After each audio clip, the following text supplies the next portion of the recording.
Thursday to you. Hope that you are doing well. What's up, Nest Butterfly? How are you people?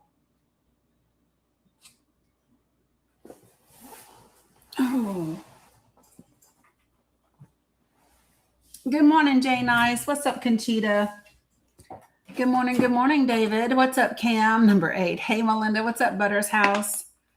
Y'all doing okay? I'm going to try to squeeze out a little bit of my lotion. Good morning, Ada. Hello, Red Hot. How are you guys?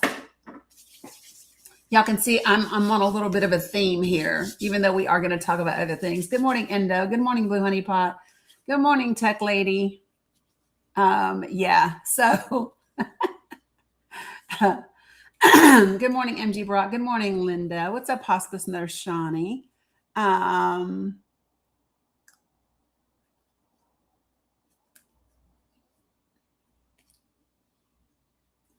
No, thank you. Appreciate that. Good morning, Slacky. Good morning.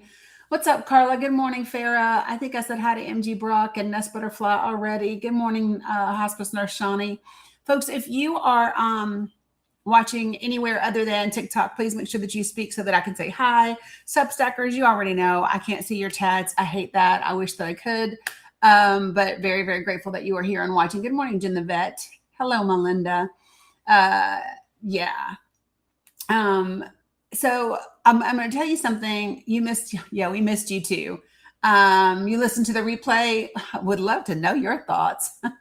What do you think about that replay from yesterday? It was an interesting day, was it not? It was an interesting live yesterday.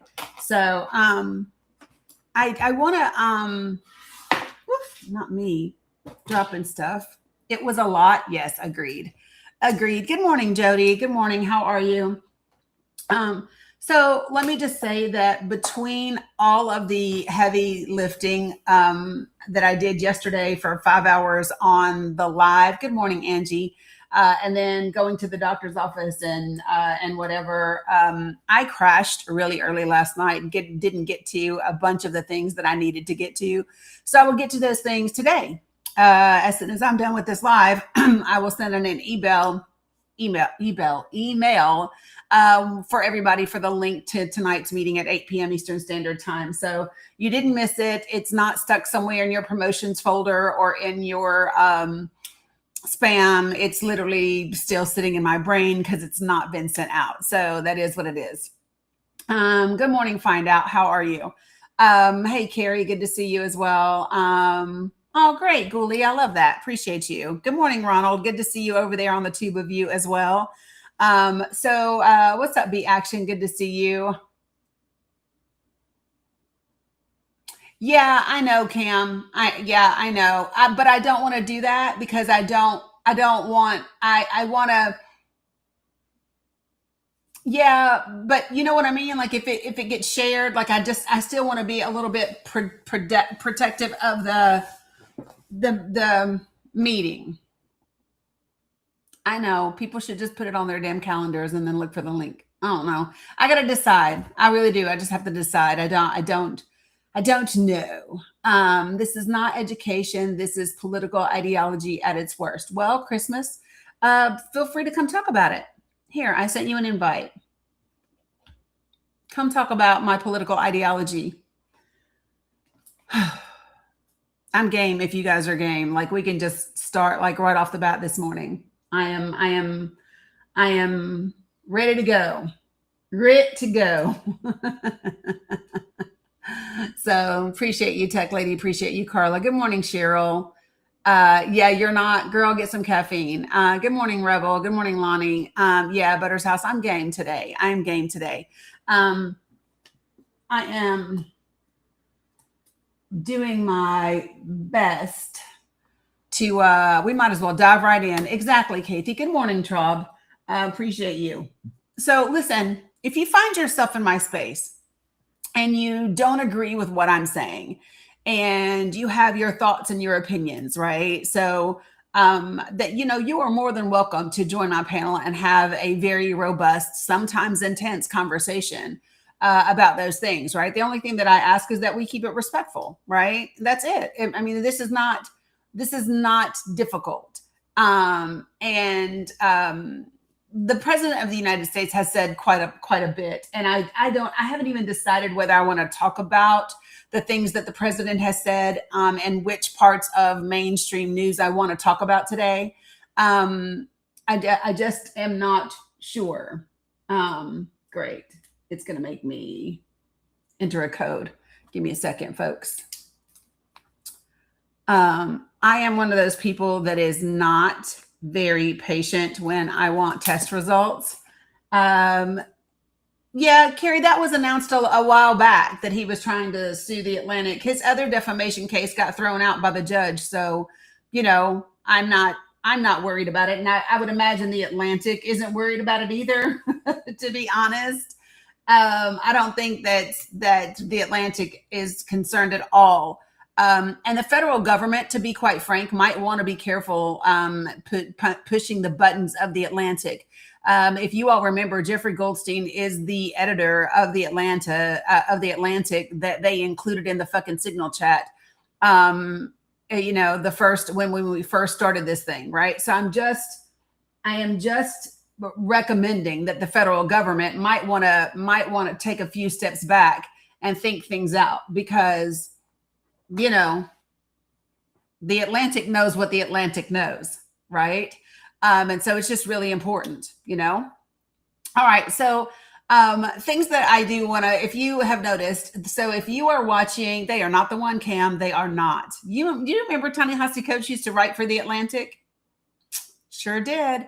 So I want to talk about a couple of the things that I have up here. And this is Jesus saying to the babies, yes, they should know that babies and basic needs for children come before $1 billion ballroom.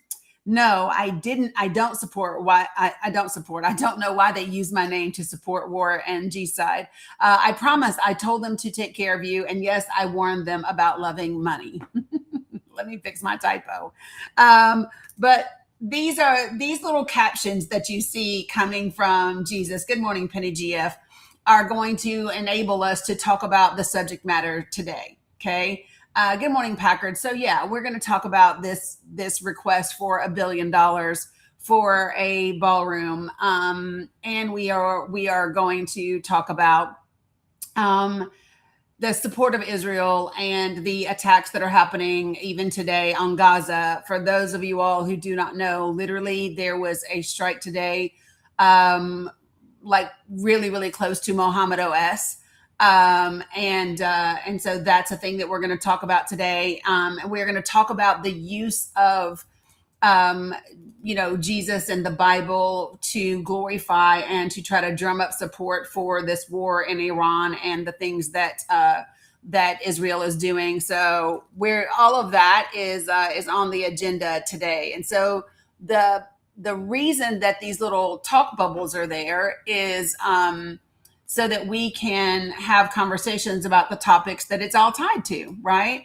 And so I'm still on the bandwagon that Jesus would want people to vote for progressives, that Jesus would support progressive policy, and that the things that are being done under the banner of Christianity, hey Amy, is actually not very Christian at all, very not Christ-like. I won't say not very Christian, but I will say not very Christ-like. So yeah, we're going to continue to talk about those things. And the only difference today is I'm not going away. It's going to pause for a second while I switch out my graphics because I needed to fix a typo. Give me a second. Oh, there we go. Awesome. Oh, not me going whoop. Yes, me going whoop. Give me 1 second, folks. Okay, there we go. Now it's fixed. I'm going to fix it for you guys now too, as well. So if this is a subject that you find yourself wanting to discuss with me, that you have a viewpoint, whether your viewpoint agrees with mine or not, you are welcome to join the panel so that we can have this conversation as we talk about the policies and people and what's happening in the United States of America and around the globe. This will not be, 100%, Ronald. Yeah. And so, yeah, you're welcome to do that. No, I don't know why they use my name to support warrant. Where? Where do I have a typo? Shit, I do. I see another one. That's probably me. I probably just did it when I moved it. It's okay. Moving very, very quickly today. And I swear we're going to get it right. Boo, boo, boo. Before. You know, my brain knows what it's supposed to say, so I just read it like it's there and correct. Well, sweet. Okay. Well, hell's bells. There we go. Appreciate you, Amy. All right. This one should be right, people. I promise. I promise this one should be correct. Okay. So this is what I want to give folks faux bang. I thought I saw that you requested up, and more than happy to have a conversation with you. Are you not in the chat anymore? Faux bang. I think that was your name. Faux bang. Does anybody see Faux Bang? Is Faux Bang still in here? Because I thought Faux Bang had joined and had requested, but I don't know if they did or they did not. So let's see. All right. Okay, so if you are new to my live, do me a favor and put a 1 in the comments, although there's probably not a lot of you. I think because I'm not screaming and yelling, TikTok is less than less inclined. Why is it not changing out my graphic? I want you to fix it. There we. Thank you. Thank you. Thank you. Thank you. You are new. Great. We love to see new people. So let me just go ahead and share with you this. I only ask for 4 things in my space, right? Good morning, Macon. Good to see you. I ask for 4 things in my space, and I ask for those things to be that you just are simply that you are respectful, right? Because I don't think that's difficult. That you do not use slurs of any kind. If you use a slur, and I don't really care who it's at, right? So let's just say that you can't stand Trump and you use a slur, you will be muted and booted from my live because I don't get down like that with slurs, okay? Number 3, say what you want to say, and say it once, say it twice, but don't spam my comments. So don't say the same thing 4, 5, 6, 7 times. Don't do that. And last but not least, don't type in all caps. And the reason why is because I have some folks that I know, they're followers and subscribers, and they are vision impaired, right? And so I want to be respectful. All caps are reserved for those individuals and my moderators. Okay. All right. So let's get it rocking and rolling this morning. Good morning, Tina G. Let me take a peep and see what I got. All right. Let's take a look.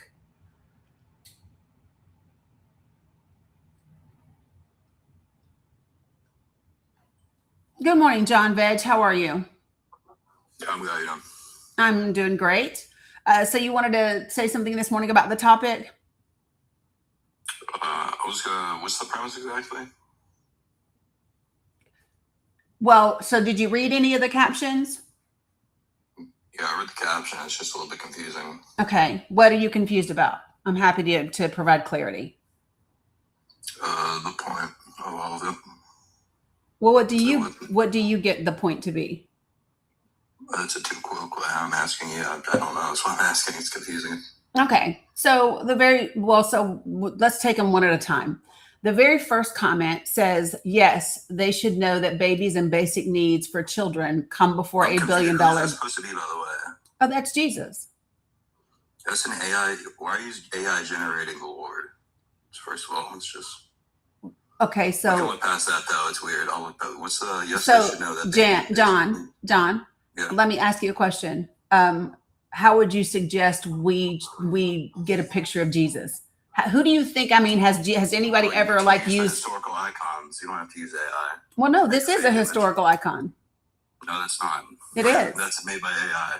No, it's not. Have you ever seen a real picture of Jesus? I said a historical icon, not a photograph.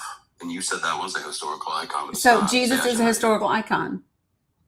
That's not a historical icon of Jesus. That's AI generated. But this is You can use that. It's whatever. You don't have the same standards for iconography as I do. So it's well, I mean, yeah.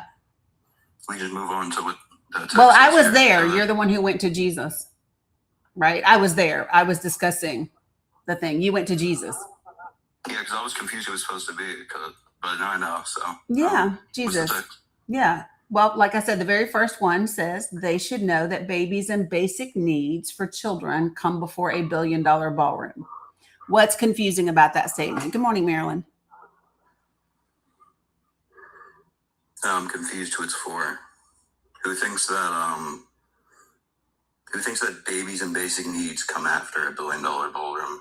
Well, I would imagine Congress, because Congress is putting forth bills, right, for $1 billion ballroom while they put forth. Congress is watching can I finish speaking? Yeah, sure. Great.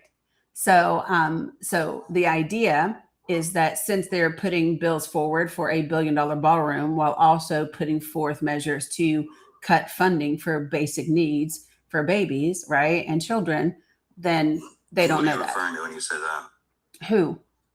What are the basic needs being cut? For example, healthcare and food. Well, what do you mean when you say healthcare? Like, what examples?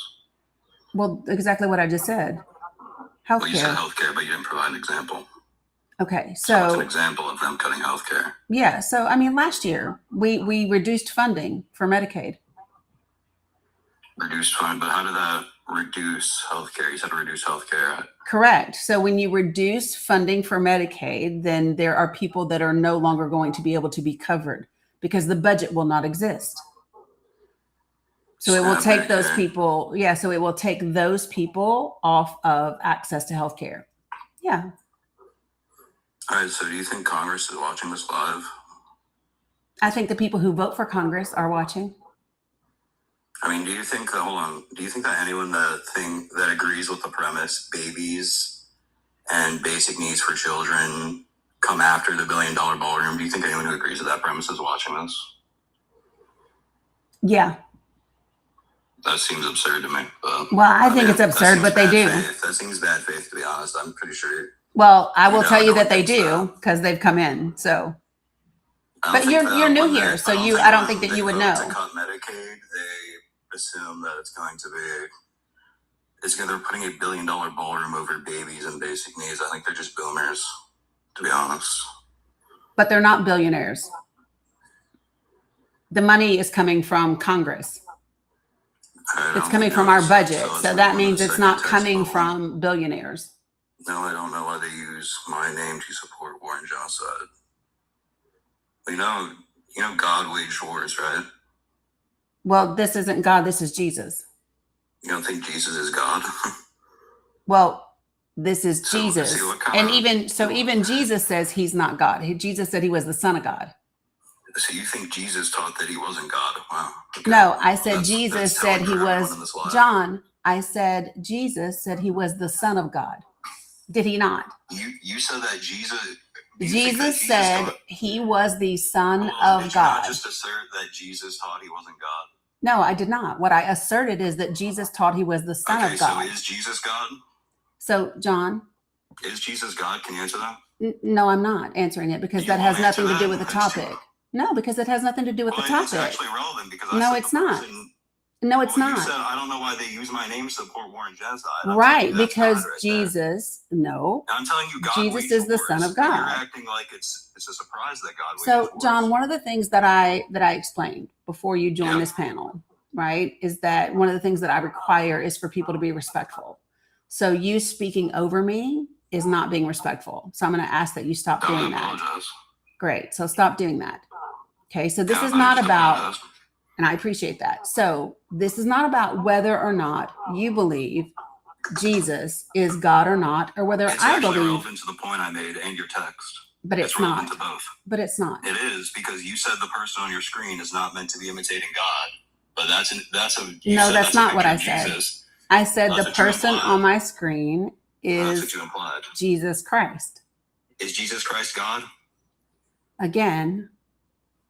This is it. I don't know why they use my name to support war and genocide because the question that you're asking is not relevant. It's entirely relevant. if you consider Jesus or God or not, that's definitely going to affect your morality. What? No, it's not. No, it's not. You No, don't think if and you it has consider nothing to Jesus do with God, the it's going to text. affect your moral? I mean, that's a position you can Actually, take, but that's Judy, not no, one you it's can not. defend. Congress just introduced a bill for $1 billion. Congress introduced a bill for $1 billion. Your second text bubble says. Hold I on, don't I'm know why talking they to use someone in my the chat, name. John. Hold Okay, on for a second. well, I'm not here, so I addressing. didn't know you were talking to people in the chat. Right, because I'm answering a question in the chat. Okay, so for the person in the chat who still believes that the ballroom is supposed to be privately funded, Congress just introduced legislation, right, to have $1 billion budget for the ballroom. So no, it's not about billionaires and private funders. Okay, so just to be clear. But my point was, your second text bubble says, I don't know why they use my name to support war and genocide. Right. Then I said that God has actually waged just a war before. He's done that in the Bible.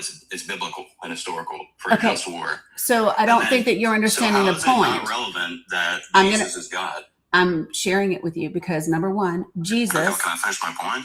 Well, you just made it. Did you have more to add? No, go ahead. But okay. You complained when I interrupted you. So well, because you continue to interrupt me. I will respond. Go ahead. Right, I will. So again, Jesus said, I am the Son of God. No one gets to the Father except through me. That is what Jesus taught. That's not a response to my point. It is. Who did Jesus say he was? Does that mean he's not God when he says that? Who did Jesus say he was? Does that sentence? I'll agree he said that. Does that mean he's Great. not God? Does that mean that he is? He is God. Yes, I'm saying that. Well, that's your belief. Great. No, it's the true belief. Well, that's your belief. No, it's the objective. It is. No, that's your belief. Well, okay, we can disagree on whatever, but will you at least say it's relevant to the topic? No, because it's not relevant. Oh, so you don't think it's relevant? Good morning, Kathleen. The man on your screen, God. You don't think that's relevant? No, I don't. Okay, well, and that shows your intelligence. This has been a good combo. Okay, been a good combo with you too. Anything else? Yep. Oh, no, see ya. Okay, great. Yep. Now I know why you were confused. Now I know why he was confused. Right?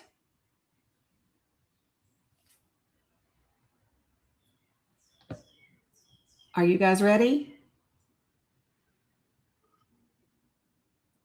So one of the issues that people like John Veg have is they believe that their truth and their belief is the only truth and the only belief. And it's not, right? So your personal belief doesn't matter, right? So what I believe about Jesus or about God is irrelevant, right? The question is, and what is relevant is why is the government using Jesus and Jesus's return and Jesus's name, right, as a supporter of this war, right? You follow me? So that's the question.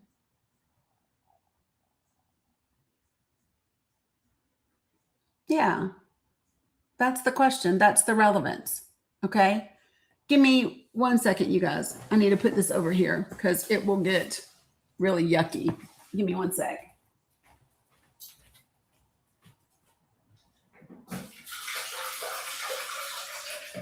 All right.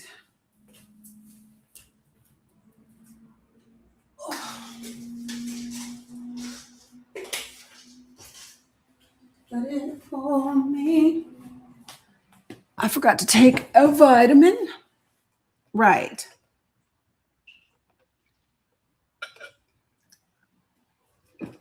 All right. I don't know why y'all are letting old John Veg ruffle your feathers. All right. So again, perfectly willing to have this conversation with folks. Appreciate it. Let me see. Well, there was James Wilson. You were in the chat, but you left. I did attempt to bring you up, James, but you left, right?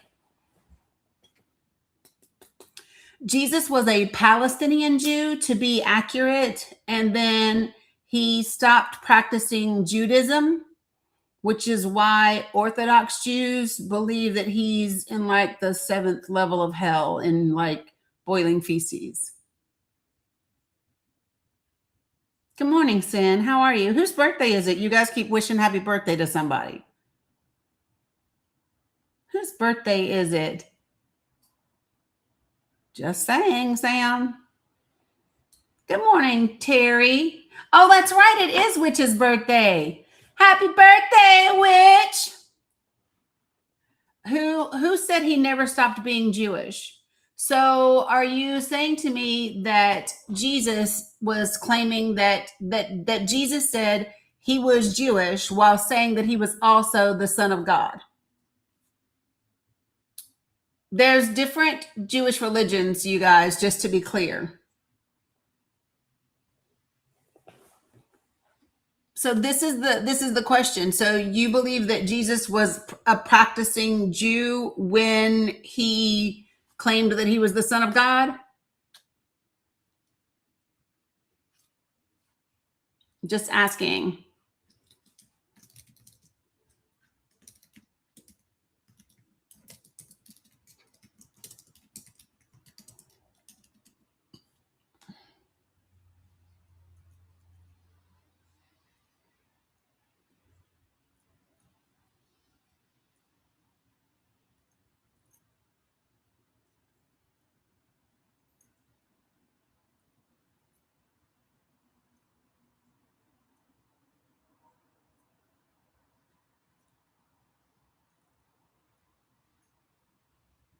Yeah, I don't know, Cheryl. Yep. But the point is, and I think that anybody that's not being intentionally obtuse gets the point, right? Good morning, Jamie. Good to see you over there on the tube of you. I think that anybody that is not being a I don't think that I think that anybody not trying to be intentionally obtuse understands what the point is. True Blue, what would you like for me to Google? What would you like for me to Google? True Blue.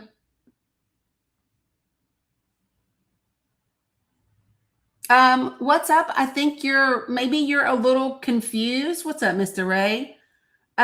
What's up? I don't think there's anything on my screen right now about sports. Do you play sports? Are you in college?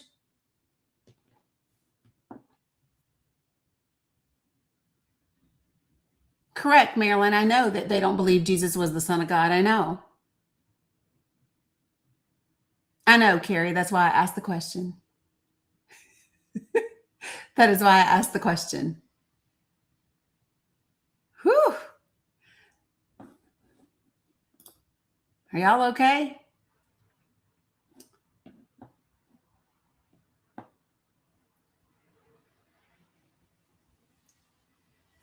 Oh, hey, Abu Siraj. Salam. Oh, you're wanting me to ask, was Jesus practicing Jew? I don't know how you practice Jew, right? At the time of death. And is Dani a Jew hater? Well, I think the answer is first to the first part of your statement. I don't think that you practice Jew. I think you can practice Judaism, right? But I don't think that you practice Jew, right? And I don't hate anybody. Like even people that deserve to be hated, I still don't hate them. Like I don't even hate you, True Blue.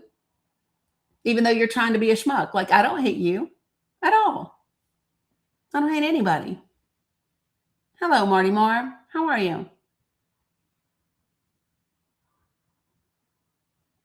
So some, yes. Some, Marilyn, yes. But then there's also Talmudic teachings, right? So some practice different things, right? So whether they're Orthodox or not, right, matters.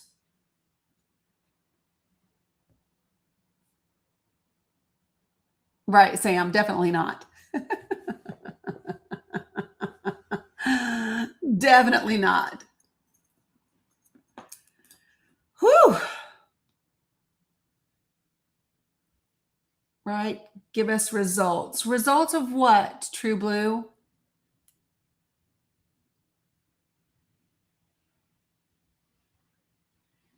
Yeah, see, I'm not arguing with anybody. Good morning, Helen. Love that. Yay, you won your primary. Woo! We love to see it. No, I'm asking you, said give results. Results of what? I don't know what you're talking about. Does anybody know what results True Blue is asking for? Anybody? Right. I don't know what results we're talking about. See, nobody else knows either. That's not me gaslighting. It's literally, oh, thanks, Delano. That's literally, I don't know.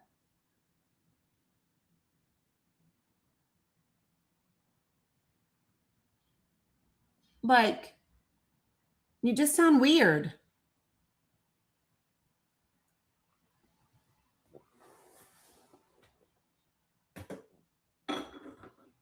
Maybe Cam said maybe he's gaslighting us. Maybe that's the case, right? Because I clearly have no idea what he's talking about. Right. Okay. So, I do want to talk about a couple things. Let me go ahead and pull this up. Sorry, guys.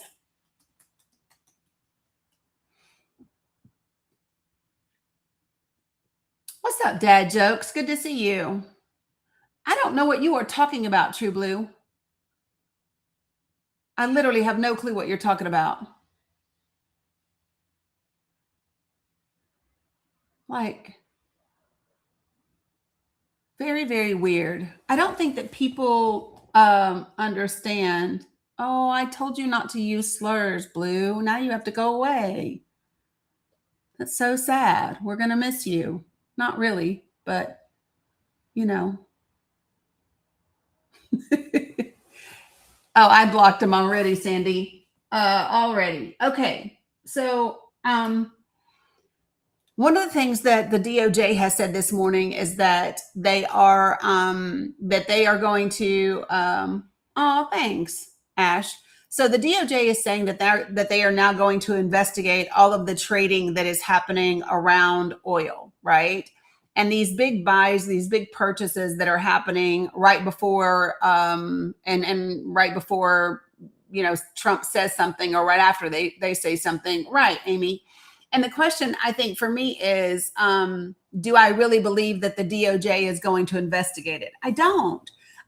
The only way that I think any type of DOJ investigation will take place is if they believe that they can get someone that has a D behind their name involved, right? Like, unless they believe that they can somehow show that it's a Democrat doing it, I don't think so, right? I just doubt it. And so I just don't think so, right? Because this administration, the DOJ has demonstrated that they don't have what it takes to stick by the rule of law and do what they are supposed to do as law enforcement and the largest law agency in this country, right? Let me take a minute and let Abu Sarraj join us this morning. I know he probably has something to share. I let them know already, Abu Sarraj, that there were attacks today in Gaza, and one of them was in the north. I know, pretty close to Abu Sarraj. Thanks, Packer, but it's not my birthday today. It's Witch's birthday today. But salam, Abu Sarraj. You want to share something? Assalamu alaikum. Hi, Dani, and hi, everyone in the chat. I hope all of you are doing well. Dani, I am in Deir al-Balah, in the middle area of the Gaza Strip, not in the north. Mm-hmm. And when it comes to attacks, because I want to talk about several things regarding the situation in the Gaza Strip. First of all, is that the other day, one of the prominent leaders of the IDF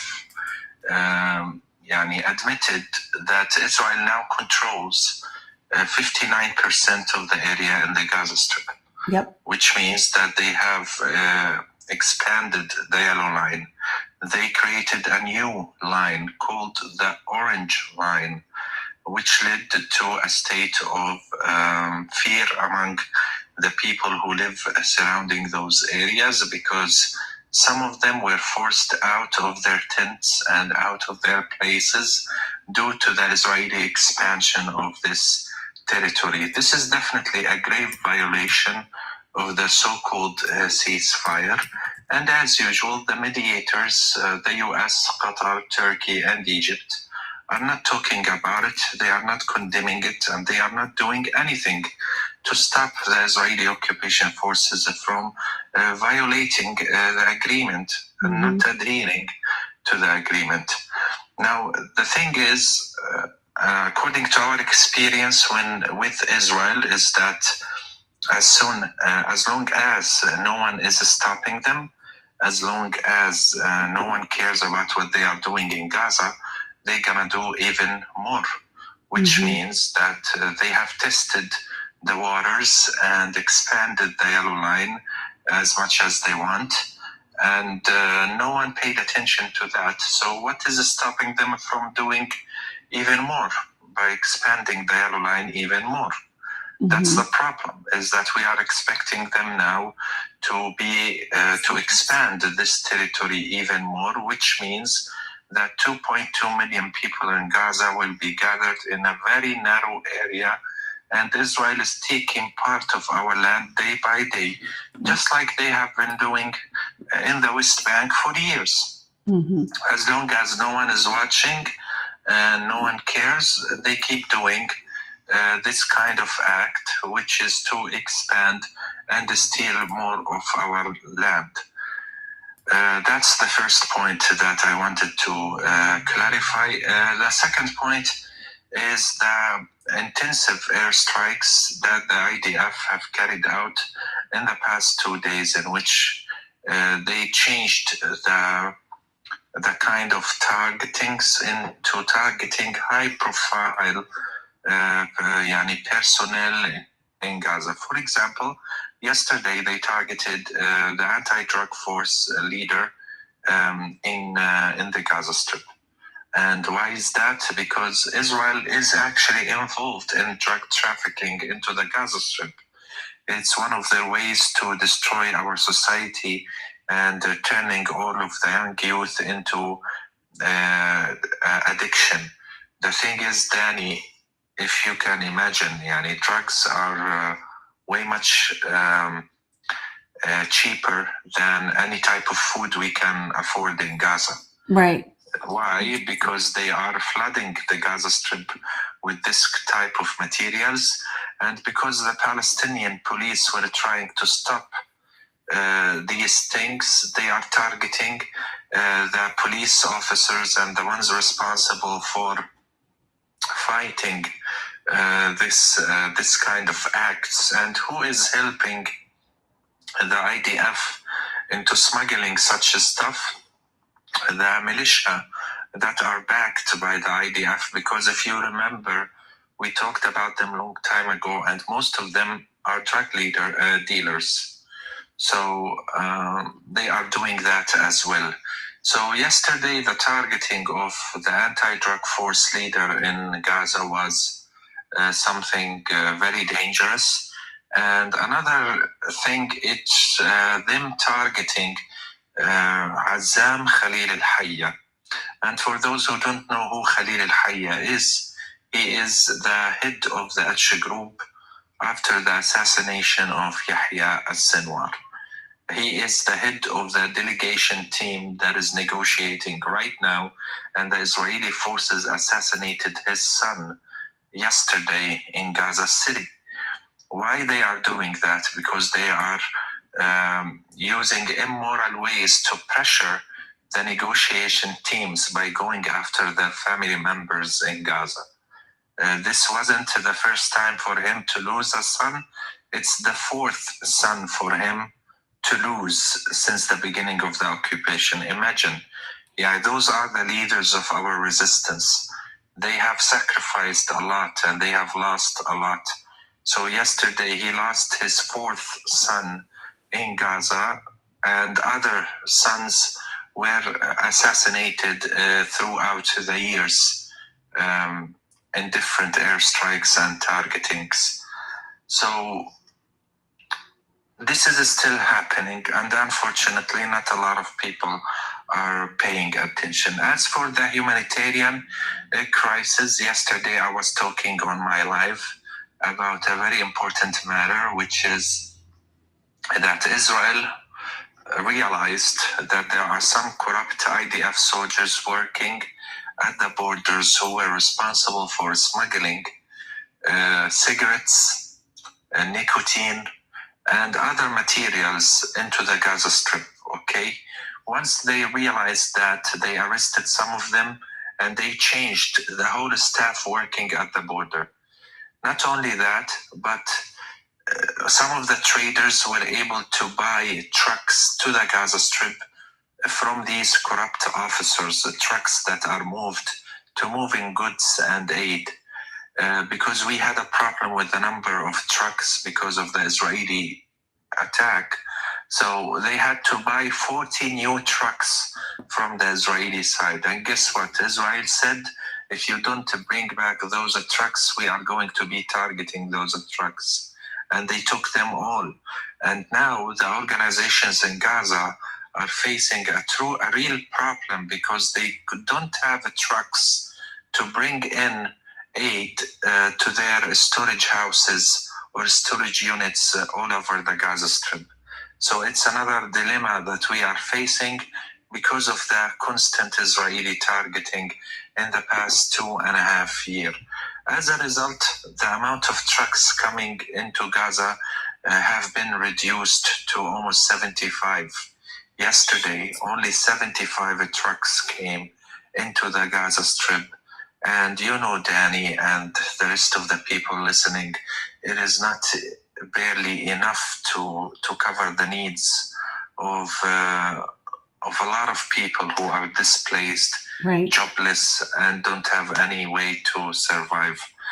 Another issue, Dani, also because it's been a while since I joined your panel, so there are many things. I'm sorry for taking more time. Another issue is the medication. When it comes to the medication, for example, the Ministry of Health in Gaza issued a statement that laboratories in Gaza are almost shutting down because they don't have the materials they need to survive. When it comes to the laboratories, you know, Dani, if you are sick and you want to go to the doctor, he asks you for certain medical checks. If you cannot do them, you cannot get a perfect diagnosis. That's a real issue, and it endangers the lives of the people all over the Gaza Strip. The systematic destruction of hospitals and laboratories and clinics is the reason why we are still suffering, and Israel not allowing such medical equipment into the Gaza Strip is part of the genocide carried out against the Palestinian people. When it comes to the medications, we have months ago we said that Gaza is running out of almost 70% of the highly needed medications all over the Gaza Strip. Nothing has changed. These hospitals and doctors are struggling in finding alternatives for their patients because most of the medications that they have been taken for years are no longer available inside the Gaza Strip. So, is there anything good about our life in Gaza? Definitely not. Are we suffering? Yes. Are we struggling? Yes. Is it fair? No. What is the solution? I don't know.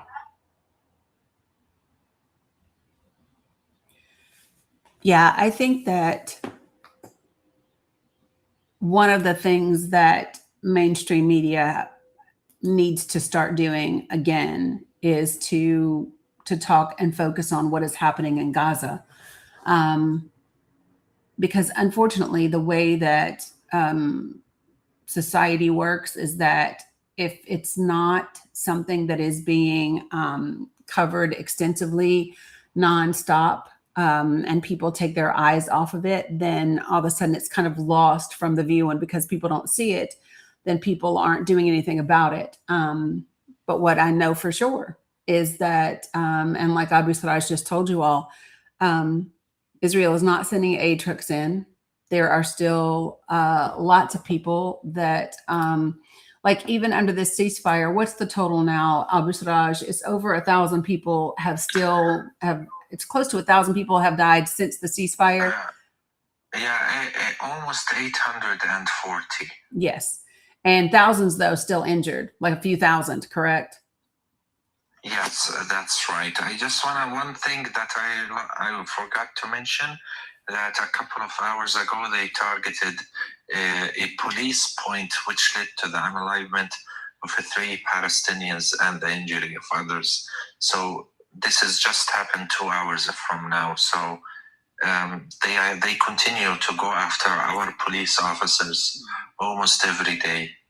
So, Abu Saraj, it might help people, because I don't think that people understand the structure of government in Gaza, like, and what it was, and how I think all people hear about is Hamas in Gaza. Like, that's all they hear. And so I don't think that people know exactly kind of how things function in Gaza, and how does it work for you all? Like, if you look to, I think the only group that is doing any sort of negotiation or discussions when they do happen is Hamas. But what about the other parts? When you mentioned police, what does that look like for you all? Okay, now let me explain, guys. We have 2 prominent political parties in Palestine. We have Hamas, who believe in armed resistance against the Israeli occupation forces. And we have Fatah, who started as an armed resistance movement, then decided to change their policies into negotiations with the Israeli side. They both have 2 different routes, okay? So when the election took place back in 2007, Hamas won the election, and they were able to take the government in the Gaza Strip, and they were supposed to be taking the government all over Palestine, but because Fatah movement refused to accept the result of the election, we are now dealing with 2 governments, one in the West Bank led by Fatah, who believe in negotiations, and one led by the Achi group in Gaza, who believe in armed resistance. Now we need to differentiate between the government and the Achi group. Yes, the government was formed by the Achi group leaders, but the employees are not fighters in the Achi group. They are civilians who applied for a job and got a job because people needed to survive. They needed a source of income. So the police officers, the teachers, the doctors, the nurses, the social workers, the clerks, any kind of jobs provided by the government in Gaza does not mean that you are part of the Achi group. They are normal people who applied for a job, and then they were designated to different ministries and different facilities. So not everyone working with the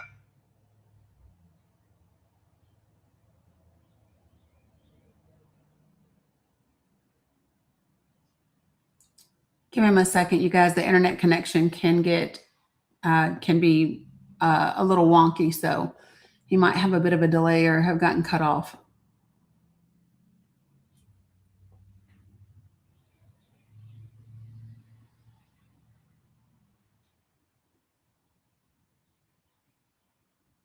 We'll give it a second for him to be able to come back.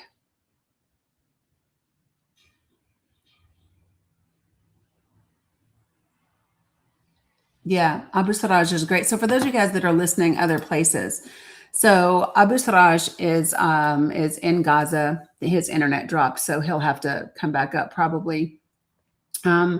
So Abu Siraj is in Gaza, and before everything kind of escalated after October 7th, he worked as a translator. So that's why his English is incredibly good, and so he's able to come on our lives and host lives on a daily basis on TikTok and update people and share with people what's actually still happening in Gaza and answering a lot of the questions that maybe people have. And so one of the things I wanted him to speak about the actual government versus Hamas. And so that people could understand the difference between those two things and that they are not one and the same. And not everybody that's in government is part of Hamas.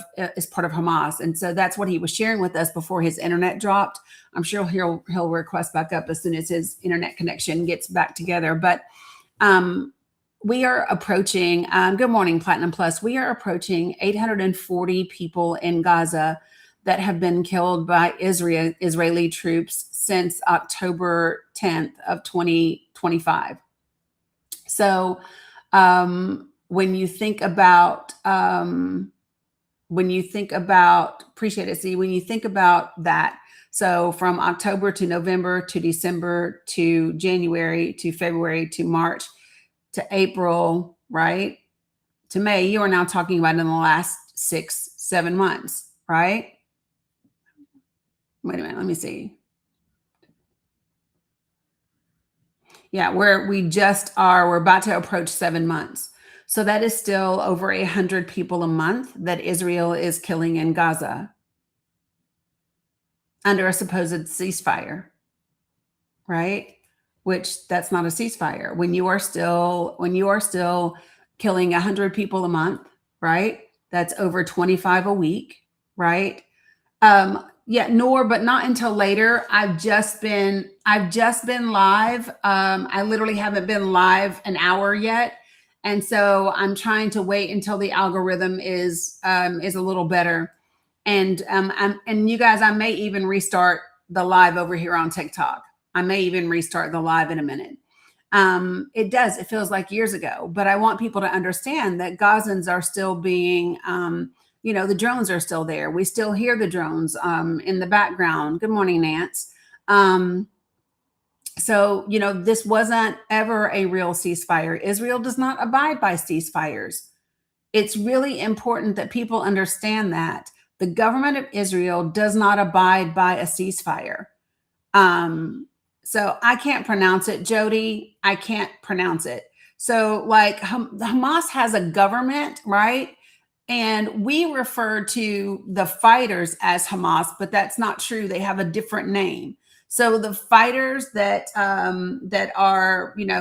fight, they have a different name. Hold on, Abu Siraj is joining us back.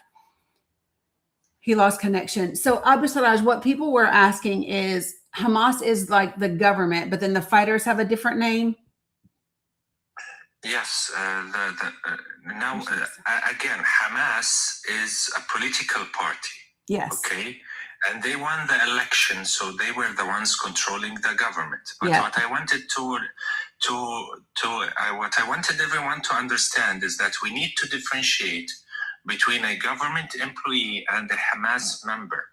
Being a government employee does not mean that you are related or affiliated or part of Hamas. Yeah.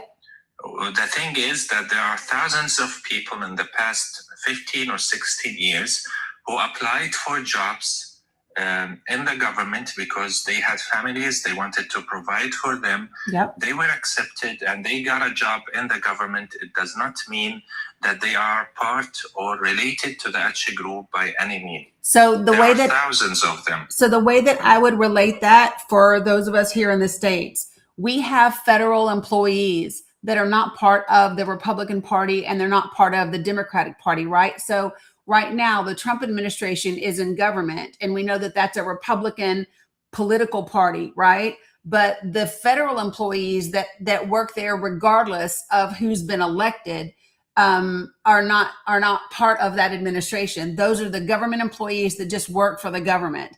And so that's what he's explaining, is that Hamas is a political party and they were elected, right, to oversee the government. But the employees that work for the government aren't necessarily part of Hamas because that's the political party. So the same way that our government employees aren't part of the political party that wins the election, the same thing is true in Gaza. That's what he's explaining. And he said and C is saying it's the same for Hezbollah in Lebanon, same principle. Yeah, exactly. But the difference is that Hezbollah doesn't have anything to do with the government in Lebanon, because the situation in Lebanon is different. The situation where the president has to be Muslim Sunni, and the prime minister has to be Muslim Sunni, and the speaker of the parliament has to be Shi'i. They have a specific, and the president of Lebanon has to be Christian. So they have a different political system, because there are different forces in the country, and they all have been fighting with each other for so long.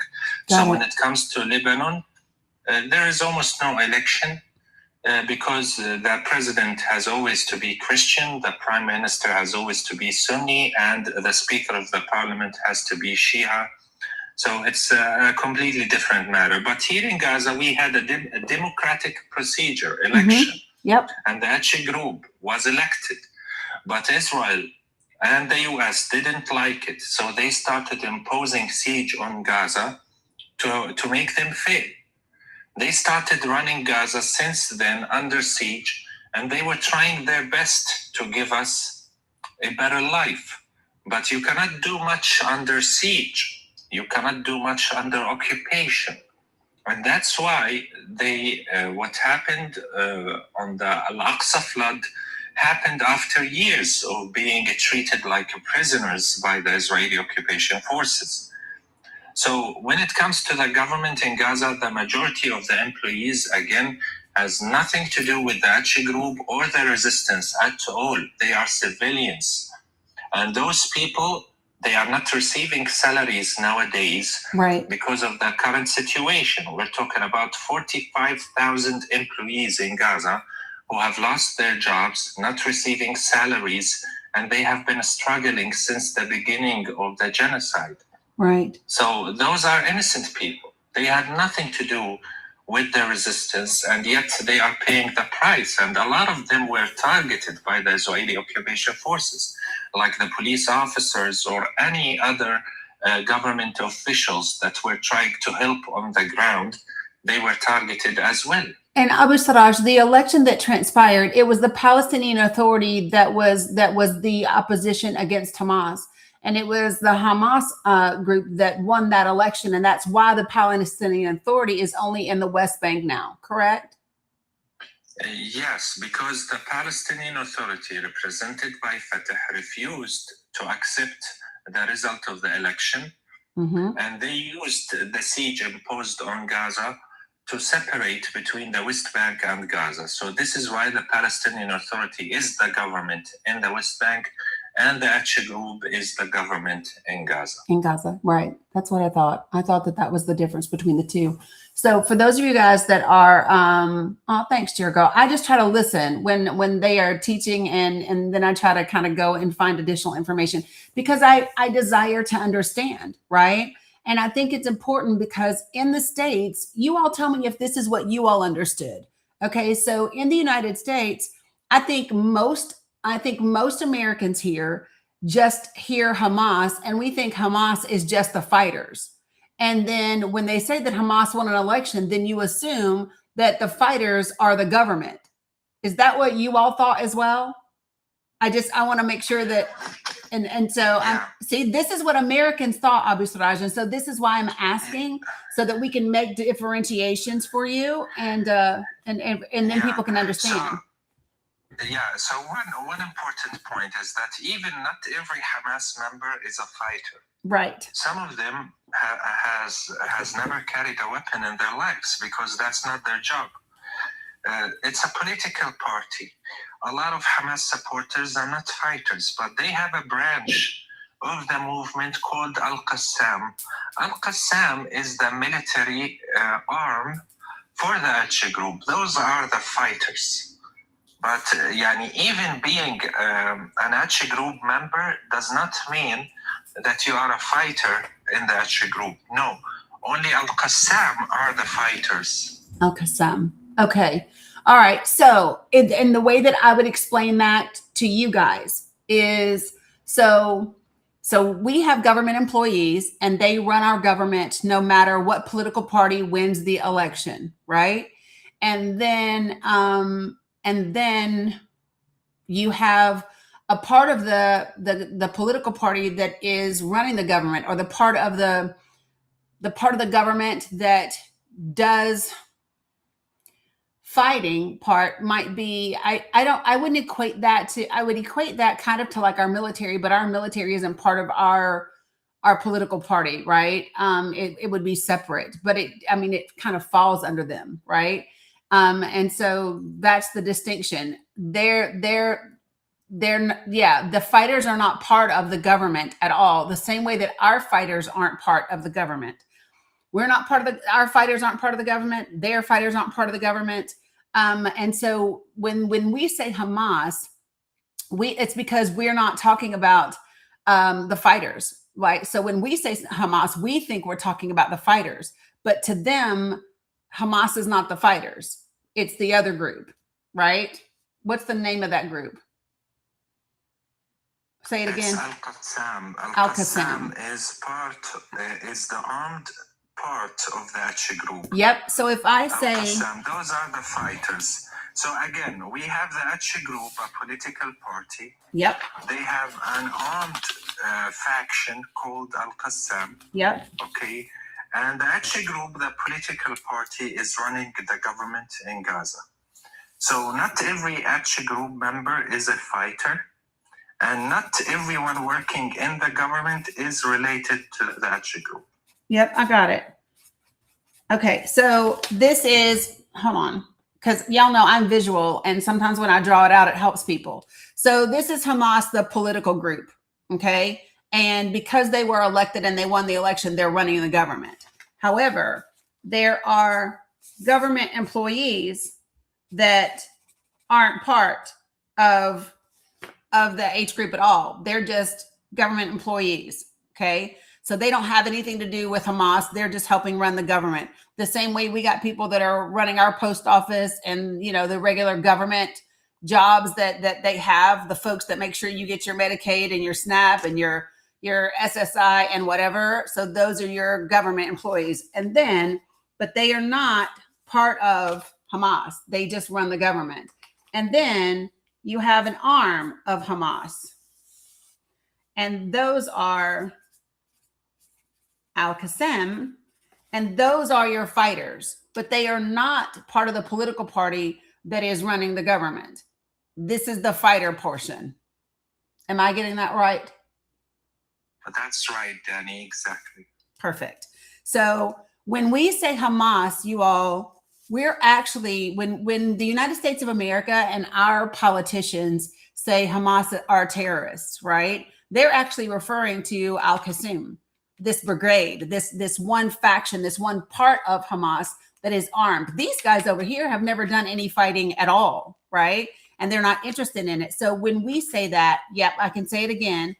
When we say it, we're not using the right verbiage, right? And so one of the reasons this irritates me is because one of two things is true, you all. Either our Congress people don't know what the fuck they're talking about, or they do know that the language they are using is wrong and they are not clarifying it. And so to me, either one of those two things is a problem. So follow me, you all. If Congress, because we hear Congress say it all the time, that Hamas are terrorists and Hamas are this, right? We say this all the time. We hear them say this all the time.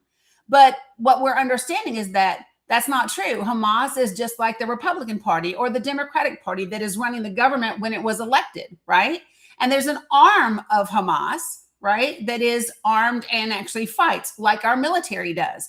But they are not part of the people that are running the government. They are not the same, and they have a different name. They are the Al-Qassam. They are different. And so one of two things to me in my mind has to be true. either our members of Congress do not know that they are not the same thing, right? Or they absolutely know, and they are intentionally using the verbiage to say that Hamas is this T group, and that's who's running everything, right? Because that helps them justify, quote unquote, to the American people why we fund and why we support the horrible things that Israel is doing to Palestinians, right? And yeah, Kat, I agree. I think it is a mixture of both, but I do believe that the people that, for example, you cannot tell me the members of the Armed Services Committee doesn't know the difference. They do. They know the difference. You cannot tell me that those individuals don't know the difference and that they couldn't take the time to explain this to their constituents, because they can. Right. And so this for me is one of the things. So let me just say this, you all, this is one of the things that bothers me when it comes to foreign policy and what the American people aren't told. And so this is why it's going to sound weird, but this is one of the reasons why I'm able to still have as much hope as I do. And the reason why is because I really truly feel in my heart of hearts that if the majority of Americans truly understood the history, if they understood exactly what role each part does or doesn't play, and they understood exactly how we got where we are, then I really do think that even the large sentiment that we have right now that is becoming less and less pro-Israel, I think that would just go completely away. Right. And this is why it is so important that we have these conversations, not just on our social media, but around our dinner tables and when we go hang out with our friends and when we're at the park and, all of those other places, because this is information that all of us should know. Hundreds of billions of our tax dollars and our weapons are being sent to harm people, and they are using the wrong terminology in order to deceive us. And I don't know about you all, but I feel some kind of way about that. I feel some kind of way that the United States of America literally went to the independent satellite companies. When we started, I don't know if you all know this or not, but when we started bombing Iran, we actually went to the high definition, the best satellite companies out there, and we asked them to take down their satellite images so that our journalists could not verify exactly what was or wasn't happening. So what's happening now is there are journalists that are having to use other satellite that's not as crystal clear, and they're having to match it amongst the things that Iran is saying. That's one of the things that I wanted to talk to you all about. And my thing is this: why would my government have to do that? Because they're lying. And so literally what they are saying now is that we have not seen this level of deception from an administration concerning a war since Vietnam. I just want you all to sit with that for a minute. And I want you to think about what happened to our people that served in Vietnam. My father had 2 tours. And I want you to think about how devastating that was for us and for people. And this is the same government that is sitting back. You can't tell me that, and I said this before, this is why this is the video that's pinned on my page, right? You cannot tell me that this is a country that cares about babies and people and innocent lives or democracy or any of those things, because we're sitting back and we are letting people like Abu Siraj. Abu Siraj is not 30 years old, and he lost 23 of his family members. And I'm saying that in the past tense. So I'm saying it in a passive tense. So I need to change that. What I need to say is the government of Israel, right, has killed 23 members of his family, and he's not even 30 years old yet. We have to start using language that places the action onto the people that are committing the action, right? His family members didn't get lost. No, they were killed by Israel. Right? Do you understand the difference? Okay, so Abu Siraj, because we all are saying we don't know the answer or the solution. And here's what I do know, right? Whatever the solution is, it can't come fast enough. Like, I know that for sure. The only path that I see forward, right? In a way that would be meaningful. And how do we get to the place where we can do something about Gaza? And there are different thoughts about this. I've heard people say everyone just needs to stop working and everyone needs to just like boycott and protest and all of that. And here's my thing.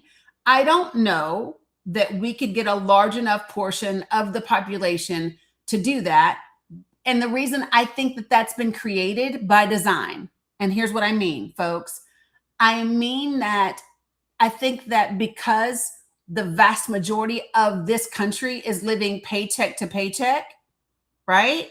You can't afford to quit. You don't have savings to live off of, right? You don't have anything to support you and to draw on. And so I think that it's by design that they have created it this way so that the people are reliant upon the incomes, right? So that's number one. So since that's the case, Abu Saraj, right? The fastest road that I see, is going after the 18, when you say, so America's God is money, I would say not America, not the American people's God is not money, right?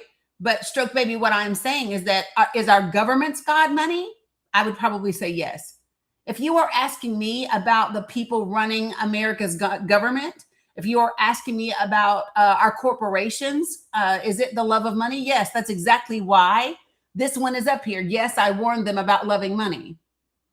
I put that on there for a reason, because I believe that the root of the issues in the United States of America and much of the world is the love of money, right? And so, yeah, they put money above the people here. They put money above us. So I know for sure they're going to put money above Palestinians.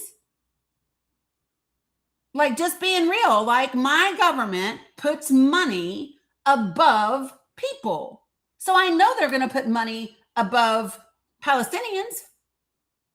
This is why I keep saying to you all, when it comes to foreign policy, there's not that much difference between the Democratic and the Republican Party, but the difference is in domestic policy. And even that's kind of limited, but it's not the same. Yeah, it's sad. I agree. And so the only way that I know for sure to change it, right, is we have less than 6 months for the midterms. Y'all, we are in May. And same thing, Jen, same thing. Listen, the United States government has and always has put money before the lives of people. I don't know of a time when it has not. If you know of a time, please let me know. But I personally don't know of a time. And so this is when the American people have to get smart. And we have to utilize the systems that they created. We have to utilize those systems to take over and push them out. And then begin the process of not only helping our children and our grandchildren and our whatever, but also, Roosevelt is who overthrew Iran's democracy. Roosevelt is who overthrew Iran's democracy. Well, BD9, tell me what you heard me say that says I'm playing the victim. Come talk to me, veteran to veteran, please. Don't sit in the chat. Get on the panel and have a conversation. Good morning, Sandra.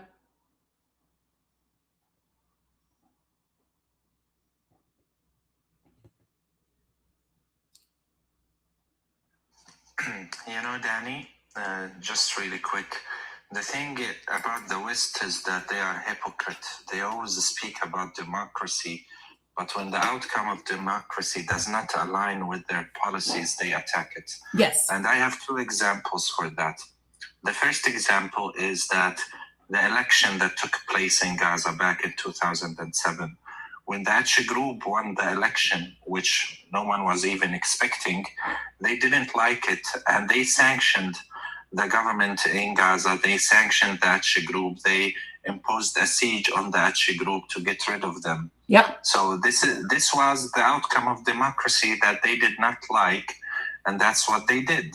The same goes for Iran. Yep. And the same goes, an example that not many people talk about, Egypt. Yes. We need to remember that Egypt had election, and the Muslim Brotherhood Party won the election, and Mohammed Morsi became the president of Egypt back then. And guess what happened? With the help of the US, they staged a military coup, overthrew him, put him in jail, and unalived him inside one of the Egyptian prisons.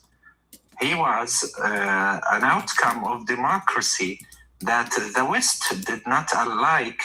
Why? Especially why? Because he came out in a speech once, Dani, and I need everyone to hear this, why Mohammed Morsi, the Egyptian president, got assassinated inside the prison and got overthrown, because he came out after the Israeli attack on Gaza back in 2012 and said, we will not leave Gaza alone. And that was a red line for the West and for Israel. After a couple of months, they overthrew him, they put him in jail, and they unalived him inside the jail. So I have laid this out for you all several times when we've talked about this from a historical perspective. What Abu Siraj just said, I've been saying for the last little bit so that people understand. This is what we do. We only want democracy if it's who we desire to have in office. That's it. Around the world, we will absolutely we will undo what people have elected. Did you guys over here hear what Abu Siraj just said about us and in Egypt? Because I don't know if you know this or not. You're on multiple platforms, Abu Siraj. It's okay, and hi to the people listening to us. Yeah. So he's on, you're on YouTube, Facebook, Twitch, and Substack, right? And so one of the things that I know for sure is that we have overturned many democratic countries, right? So they want you to repeat it. The last bit that you were saying, Abu Siraj. Yeah, sure. So I said is that the West and the USA, they only speak about democracy when it aligns with their policies. But when the outcome of democracy is not something that they like or prefer, they intervene and do something about it, and they remove it. For example, when we had election in Palestine back in 2007, and Hamas or the Achi group won the election, they didn't like it. And they refused to deal with the Achi group as a recognized government. And Israel imposed a siege on the Gaza Strip because they did not like the outcome of the democratic process or the election. The same happened in Iran before. And the most important example and the recent example that majority of people don't talk about is Egypt. The fact that they had election almost a decade more, 13, 14 years ago. And the outcome of the election was the win of Mohammed Morsi or the Muslim Brotherhood in Egypt. They didn't like it. So the West intervened, the USA in specific, and they started making troubles for this leader or this president to make him fail. But as soon as he came out after the attack on Gaza in 2012 and said, we will not leave Gaza alone, that was it. They decided to overthrow him. They staged a military coup and they put him in prison, and he was assassinated inside the prison. You can check his name, guys. Mohammed Morsi, an Egyptian president that was overthrown and assassinated. Yeah, 100%. And so again, remember, Mohammad Mossadegh also overthrown, arrested, imprisoned, and then a life in prison, right? And that was the Democratic, appreciate it, Carla, that was the Democratic prime minister that was over Iran, right? And so this is something that we do. And so let me just say this for any white American that is listening to me. I often hear white Americans question, why does race keep coming up? And it keeps coming up because it is one of the central factors in the world, right? Race was literally something created by white people, right? You need to understand that. And that's why there are different laws and standards for the global South compared to the rest of the world. That is why there is a difference between the global South and everyone else, right? So when y'all say that we keep bringing race up, well, you all created it. So just so everyone is clear, this was not something that we desired, and it's not something that is inherent within us. So let me just say this to you all: if you don't get it, there might be differences in ethnicities or cultures or religions or whatever, right? But in terms of differences in levels of skin, that became a thing because of Western culture. That was not a thing, right? And so I just really need people to understand it keeps coming up because it was created. And yeah, I'm just saying. And so this is why it's got to be talked about. I'm just going to be very clear, you all. If Israel was turning around and if Israel was attacking Italy or Greece, right? If Israel was attacking any like, you cannot tell me that you all would sit around and allow 30,000 white babies to be killed by Israel. You wouldn't. You wouldn't.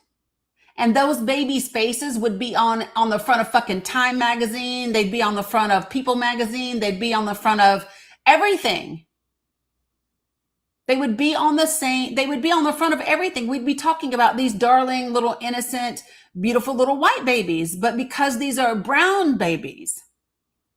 And I just have to say this, because I have learned so much from the Palestinians that I have met on TikTok. Especially when Ahmad Darari, we went live with the students. Do y'all know that there are little about my complexion, little Palestinian babies running around with red hair in Palestine? Did y'all know that? Like red hair, little green eyes. When I tell you that Palestinians come in, I have been astounded. Blonde, red-haired, brown-haired, black-haired, everything you can imagine. Beautiful, beautiful people. And I just I really need people to understand that all the West thinks, all that the people in the United States of America think, is we think when we hear Gaza, and I'm just being direct, when we think Palestine, I think the majority of Americans somehow think something related to Osama bin Laden, right? That's what most Americans think of. It's the same way, and I challenge this, and I said it before, and I will say it again. See, I got you. I'm going to bring you up here. So let me just tell you all this, okay? So in the U.S., when people say terrorist, the majority of this country, especially white in this country, sees brown hair, probably scraggly beard, and a turban, right? Now, if you're black and brown and you hear terrorist, you probably think white people, and justifiably so, right?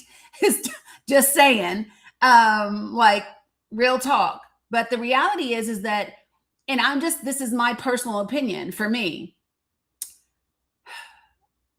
the greatest terrorists that we have in the world show up in suits or their blue jeans and polos, and they sit in corporate offices, and they have the corner offices, and they have the, you know, their yachts, and they're this and they're that. Like, those people are the greatest terrorists in the world.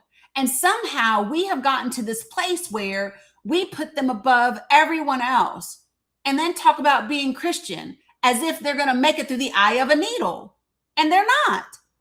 They're not going to make it through an eye of a needle. It's not going to happen.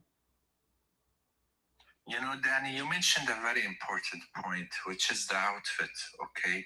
It doesn't matter what you are wearing. You can be a T wearing a tuxedo. Yep. And I want to clarify something really important.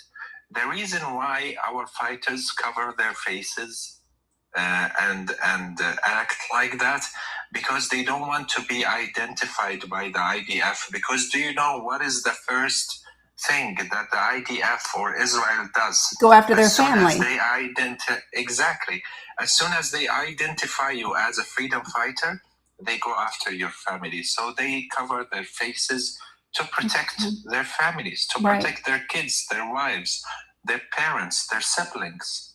Yeah, but ICE doesn't do it for the same reason, though, Butter's House, and that's the difference. And so let me tell y'all something. I have been, I've gotten a lot of pushback about, you know, kind of some of the things that I say.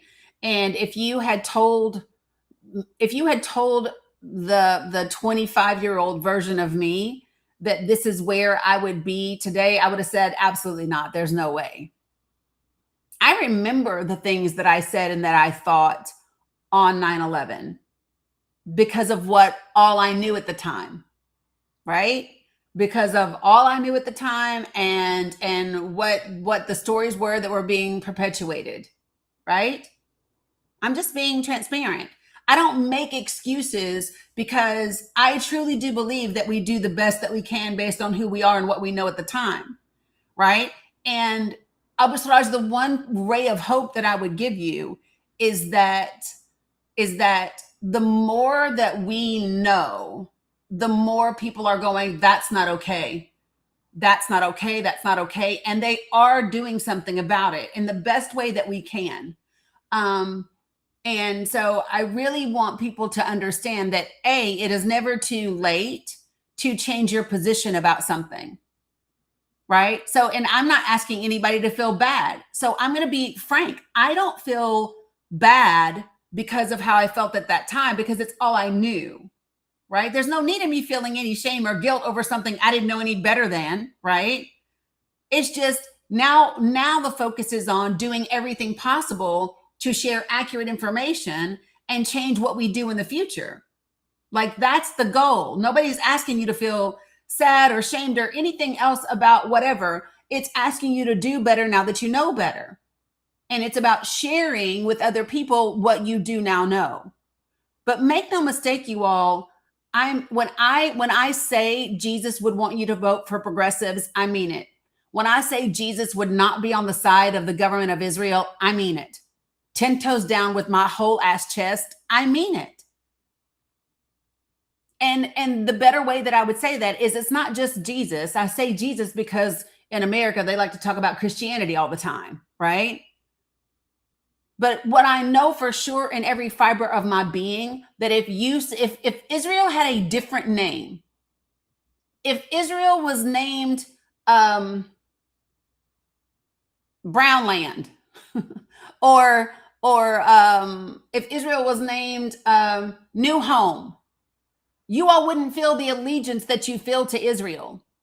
You wouldn't. You feel allegiance to Israel because the Bible has been manipulated, and Christianity has been manipulated, and Zionism has been manipulated to make you believe that somehow they are chosen more than the 2.2 million Gazans that are there, which is absolute horseshit.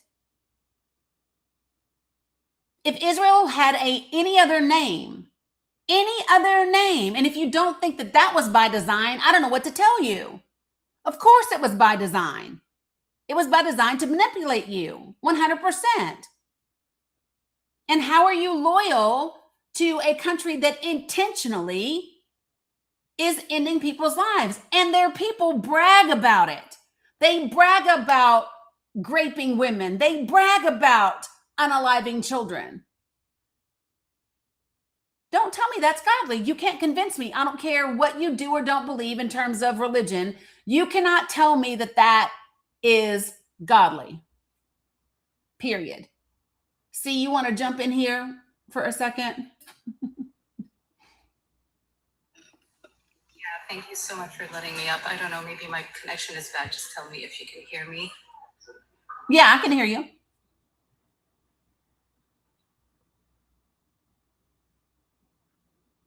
All right, I just wanted to add to what you were saying, that the way that they destabilize countries in the global south, also the West destabilizes, is that they sell this propaganda to the populations through movies, through TV shows, about how life is in the West and how you can have peace and you can be happy, you can live a happy life. And people in the global south just want to live a happy life with their families and just live life. So they create this constant struggle between what they deserve and what they want versus, everyone wants to have peace, but then you want to defend your rights and your sovereignty, and there becomes a clash, and then you have a division within societies. Some who just want to live, which is everyone's case, and some who want to live with dignity, which comes at a cost. So you have these divisions that are created in Lebanon, you have them in Palestine, they try to riot them within the society of Iran, they do it in Africa. It's constant, it's never ending. Correct. 100%. You are correct. And the thing that, and y'all know me, I talk about this. I'm a music girl. So when I'm talking about different things, a lot of times songs will come up in my head, right?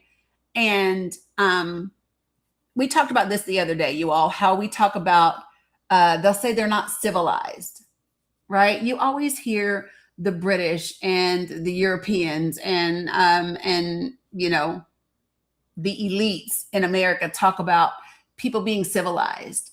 And what I will tell you is that they have a different definition of what it is to be civilized. So I think cultures that maybe do eat with their hands, but take care of their elders and their children, and maybe sit on the floor, maybe walk barefoot, but ensure that no one is hungry and everyone has a roof over their head. I believe that is civilized, and it is way more civilized than letting people starve, letting elderly people die without dignity. Good morning, Miss Natasha, right? Letting children go hungry, and having red bottoms on, right? With your Louis and your Gucci, right? You all think that clothes and knowing which fork is the salad fork and which fork is the shrimp fork, the salad fork, the meal fork, you think that is what determines that you're civilized. And I believe the degree to which you take care of human beings determines how civilized you are. That for me is the standard. How well do you take care of the people around you? That's what that looks like. And I really think that at the end of the day is part of the lesson, right? And that's the place where we all have to be getting. I think so. I've heard people say, you'd want to go and you'd be in a hot. Listen, some of the happiest people I know live the simplest of lives. They live the simplest of lives. We have to stop judging other people and other places by this Western standard of living, because it ain't all it's cracked up to be. I don't know about y'all, but I would be perfectly fine if I didn't have to worry about a fucking FICO score. Right? I would be perfectly fine if I didn't have to worry about a FICO score. Right? So arbitrage is always great. Go ahead, C. You wanted to say something?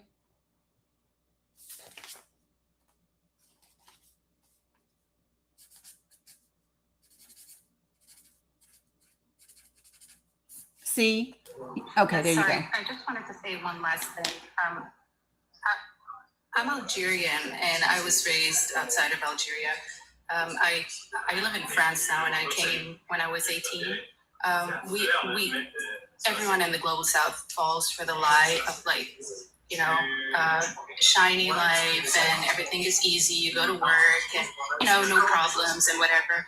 As soon as we get to the West, we realize it's a lie. It's a freaking lie.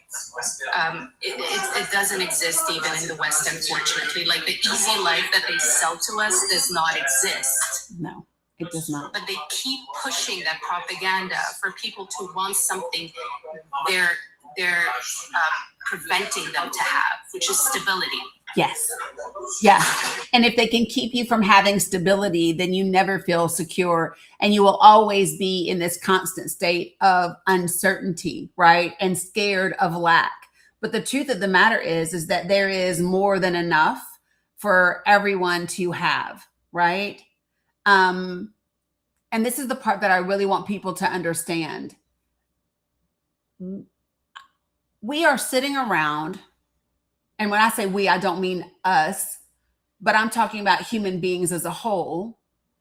And we are watching people aspire to be trillionaires and centibillionaires, centimillionaires, cannot take a single dime with them, are destroying the planet to get it, right?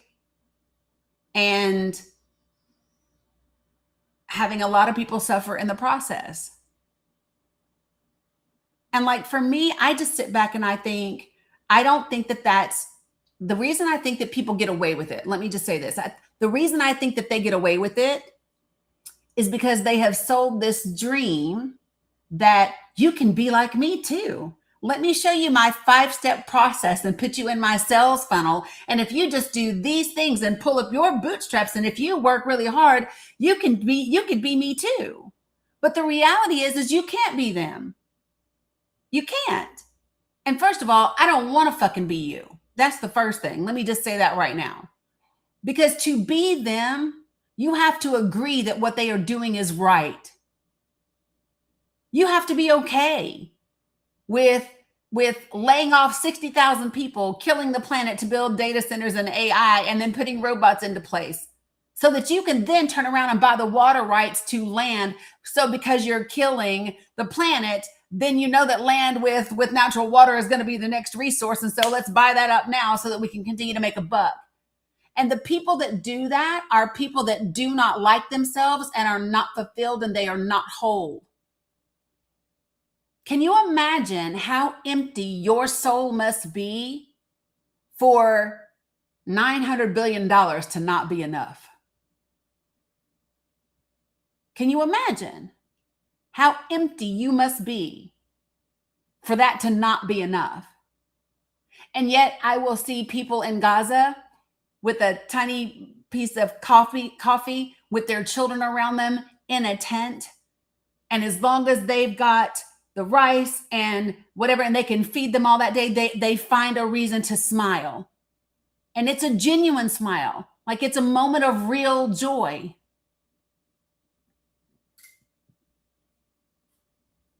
Like, I'm not gonna lie to you, Dani. Everyone is getting married nowadays in Gaza. Like, they are all getting married and celebrating and throwing parties.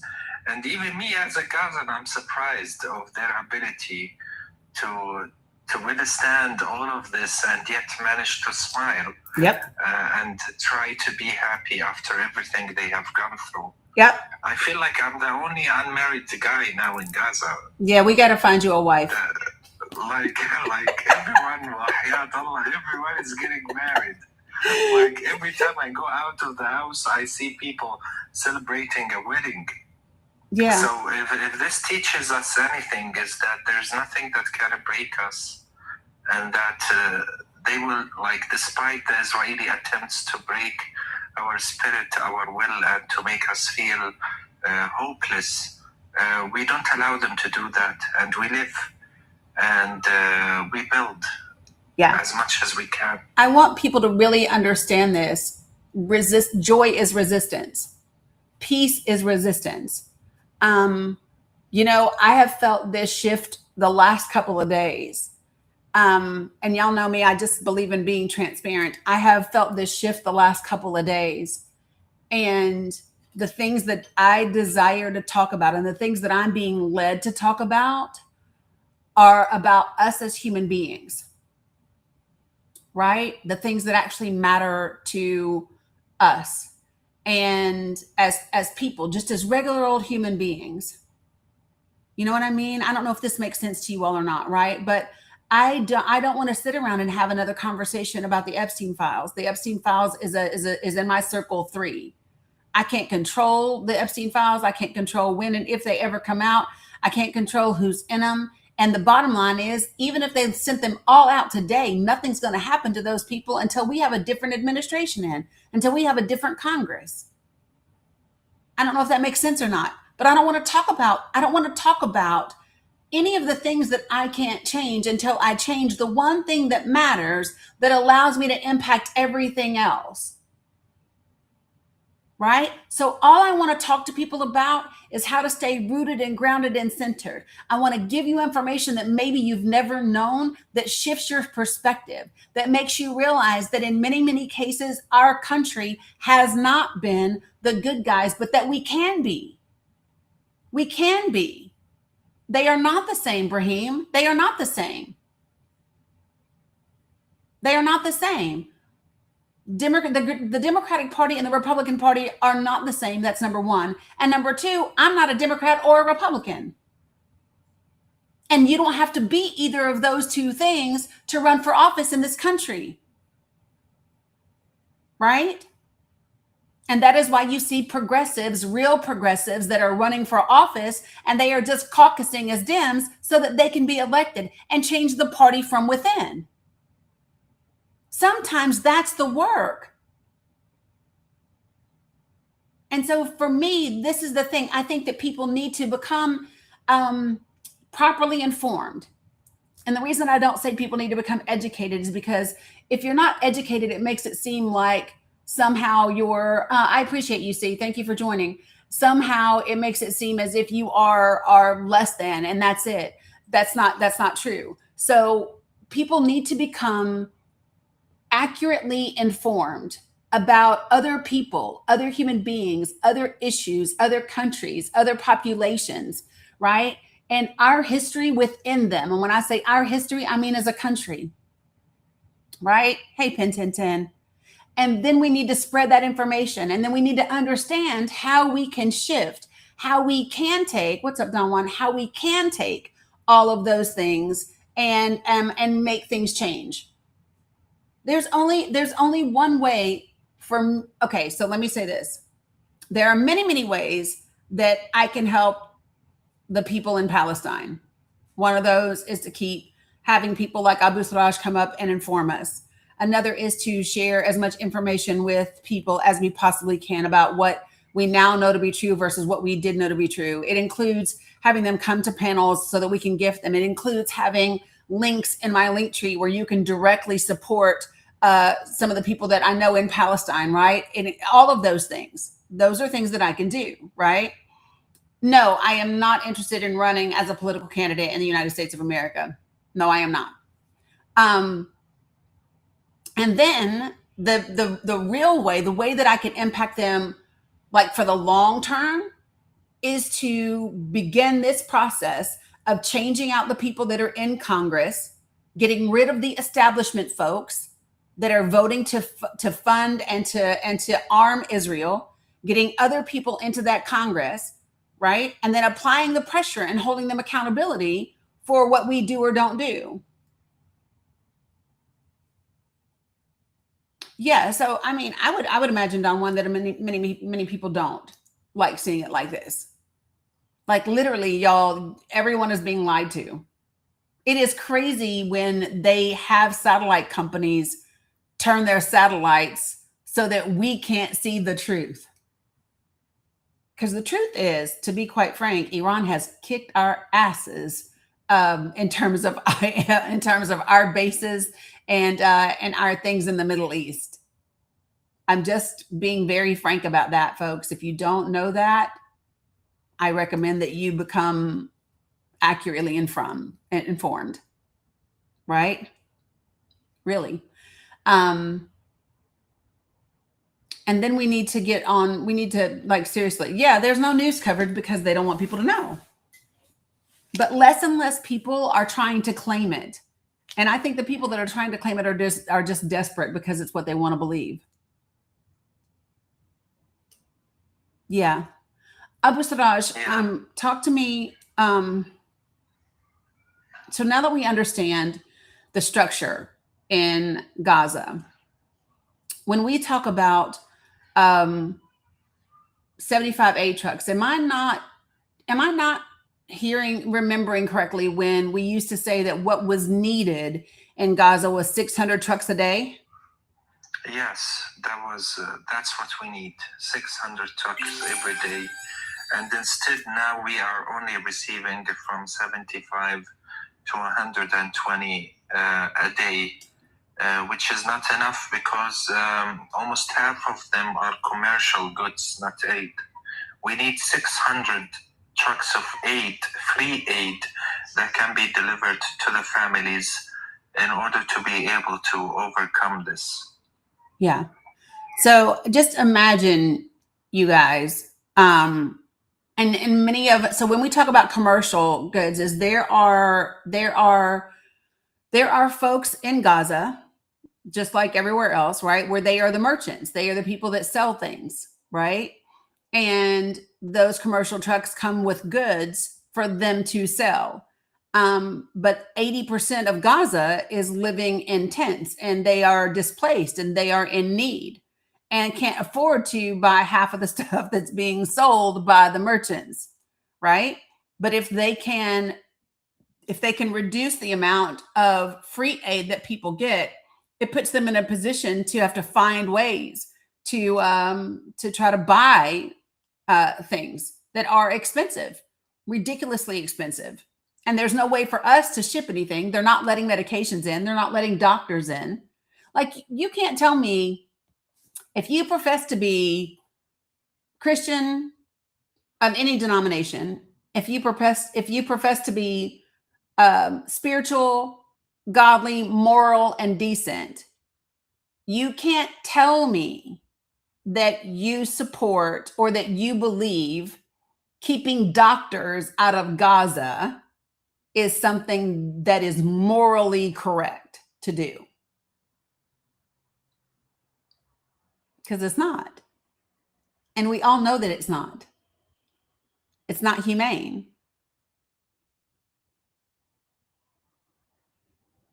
We're just watching. We're sitting around here watching war crimes, and you got a Speaker of the House that is saying that Congress doesn't have any power. Fuck you. Yes, it does. It has equal power to the Supreme Court and to this administration. You just don't want to use it. That's all. Which is why you're about to get voted out of office. It's because you don't want to use it. I want you all to remember something. Every time they take an action, they are showing you where their weakness is. If they're going to go after the vote of Black and brown people, guess what? That's where they're weakest. They are scared of Black and brown people. So that's why as many Black and brown people as we can need to be registered to vote, be ready to vote. We need to be out helping everybody get the documents that they need to vote. Women, they trying to make it harder for you to vote, right? They trying to say you need a birth certificate, a passport, or this port, or that port, or this part, or whatever, right? Every woman you know, any person that is going to be 18 years of age by election, get them registered to vote and get them well-versed on policies and candidates. And then, to the best of your ability, stop supporting the people that are assholes in this country that are doing the most detrimental things to us. You see what I'm saying, folks? Like, all of us don't have to all do the same things, right? But imagine if half of us boycotted this particular corporation and the other half boycotted that particular corporation, and another group over here boycotted this. You would make economic impact on individual companies, right? We just have to get really, really, what do the kids nowadays say? I got to lock in. I got to lock in. Yeah, Dani, because I have to go now, I just want to say one last thing. First of all, as a Palestinian, I appreciate the support of those who have chosen to do something about the crimes committed in Palestine, including you and the audience who are listening to me. I really appreciate it, and we will never forget that. There are people who have taken more risk by participating on the flotilla heading to Gaza. There are almost 30 ships right now in the sea that might be intercepted at any moment, because that's what the Israelis are going to do. They already intercepted 22 ships. Yep. And they kidnapped 175 activists. Yep. They were sent home except for two. Saif Abu Kishik, a Spanish-Palestinian activist, yep. and Tiago de Avila, a Brazilian activist. They were beaten up, they were tortured, and they are now on a hunger strike to be until they get released. Unfortunately, Israel is planning to put them in jail for years because they are accusing them of being related to terrorism, which is something expected from Israel or the US. Whenever they have someone who doesn't align with their policies, they label them as T's. Yep. So please remember the names Saif Abu Kishik, Tiago de Avila, because Tiago lost his mother a couple of days ago while he is inside the Israeli jail. They did not give him the chance to say goodbye to his mom. Of course not. And his mom probably passed away because she couldn't handle the fact that her son is captured in Israel for no reason. Another thing, guys, one last message to all of you. Yes, I will, Carla. My final message to all of you, that if you don't do anything to bring about justice, one day you too will experience injustice. When your kids or grandkids ask you in the future, what did you do to help those who are oppressed? You need to have a good answer to that. And now you have the chance by sharing the knowledge that you receive from Dani's panel, from different panels. That's one step ahead. Let's keep doing that, guys, until we manage to create an impactful change soon, inshallah. Thank you, Dani. Thank you, everyone listening. And have a lovely day, everyone. Shukran, Abu Sharaj. Appreciate you, as always. So, folks, again,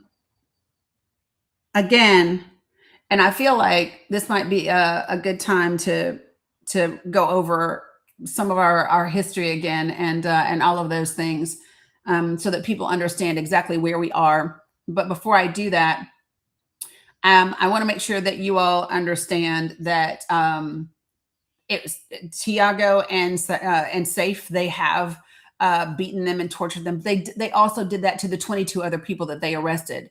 One of them is an American citizen. Her name is Geraldine. She's going to join me on a live. I have spoken with her before. And after she was on the last flotilla, there are pictures out there of her bruisings and her beatings and all of that. And yeah, make sure that you guys follow Abu Siraj. And so there's a lot that people need to be aware of, and the United States of America needs to be held accountable to the fact that we don't do anything about the American citizens that Israel kills, right? Whether they torture or they imprison or they whatever, right? Because we know that we're not even talking about USS Liberty in 1967, right? But in addition to that, just since 2002, there have been about 14, 15 Americans that Israel has killed. And as a country, we do nothing about it. Instead, our representatives go to Israel and kiss the wall and bend the knee and do all the things, right? So, that should not be the case. And I'm just going to tell you this. I don't believe in quote unquote, how many has the U.S. captured? What do you mean, Terry?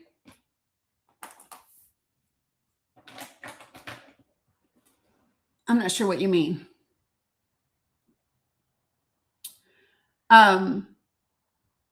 Michael James, did you mean to request up? Folks, I'm going to bring a couple of people up to the panel. Do me a favor and put yourself on mute until I get to you, please. That would be very, very helpful. And then we can talk. They won't, Miss Natasha. They won't. I'm good. I promise. They won't.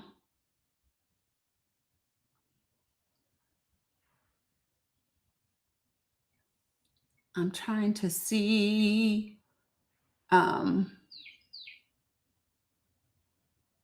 Whoop. Everything is changing. Oh, no. So like those are, so no, the people that Israel captured, well, they didn't capture, they kidnapped them, right? They were on the flotilla, right? They were on the flotilla. And so we fund and we arm Israel. So without the United States of America, Israel would not be able to attack Gaza and the West Bank the way that they are, or Lebanon or Syria or any of the other countries that they do, right? It's what we do. We do that. We equip them to be able to do that. And then they have universal health care and free education and all the things that, they tell us in the United States of America that we can't afford. They can't afford to give it to us, but they'll make sure that they get it. They get it in Israel, though. Okay, just to be clear, we can't pay for daycare for anybody, but we can do $1 billion for a ballroom.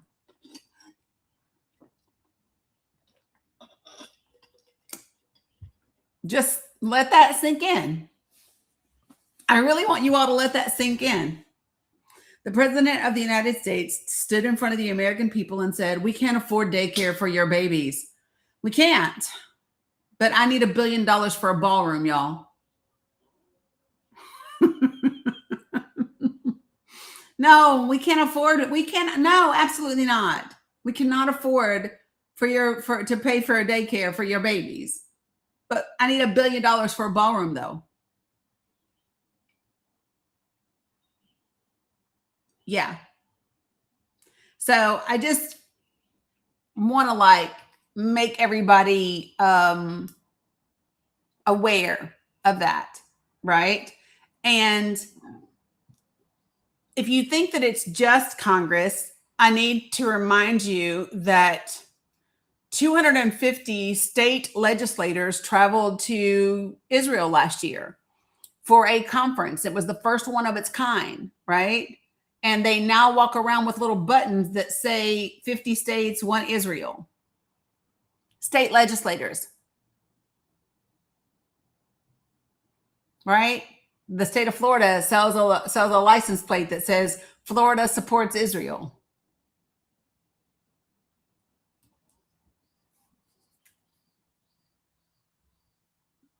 Yes, they are. Yep. The UAE and other countries are asking the United States of America to pay them for the damages that they have endured. 100%. Right? So if these are things that you don't know about, I would recommend digging in a little deeper. Go look in 50 States, One Israel conference. There's a list of all of the state reps that attended. You could go see if yours is one of them, which I think you should. I think you should go see if yours is one of them.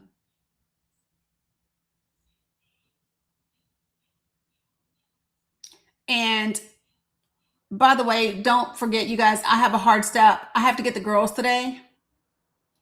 Yeah, 50 states want Israel. That's what it is. 50 states to support Israel. Yeah, that's what it is. Yeah. All of this is bullshit, people. All of it is.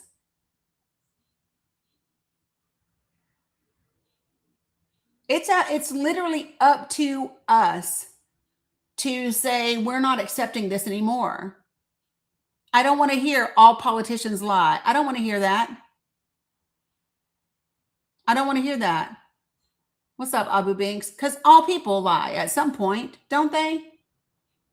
Whether they're the little ones or not. Has anybody ever noticed that they even named little lies white lies? That's how much they want you to think white is right. Hey, Irvette.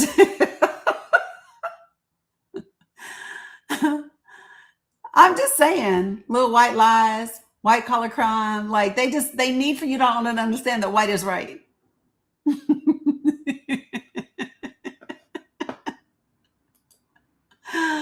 Yeah, the White House. I'm just saying. Yeah. Hey, Nikki, good to see you.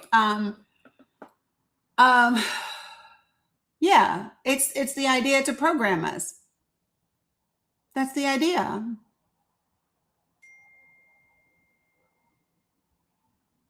So I want us to really begin to become mindful about all of those things. I want us to become mindful of the language when we hear it. When you hear a news headline, right? Your head is spinning. Just saying, Deborah. Yeah, I'm good. Do I seem not good? Did something happen?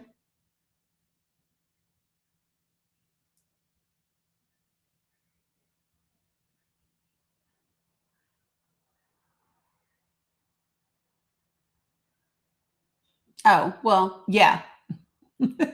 That is true, Carla. That is true.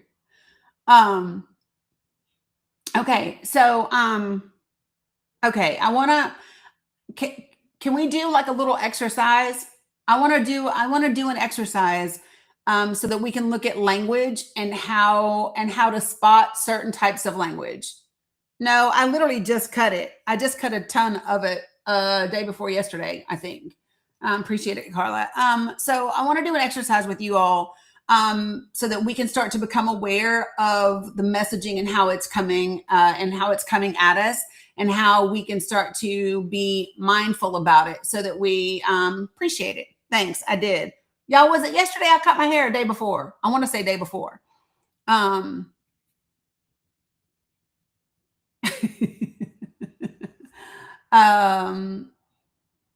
yeah, thank you. Hey, Elise. Yes, legislators for all day before. See, thank you. All right, so I'm going to give you guys an example, and all I'm going to do is I'm going to go to AP News, okay, the Associated Press. And why am I doing that? Is because this is supposed to be one of those, just kind of very neutral, right? And I want to I cannot. And on that note, Trump wants to paint the Eisenhower office building white.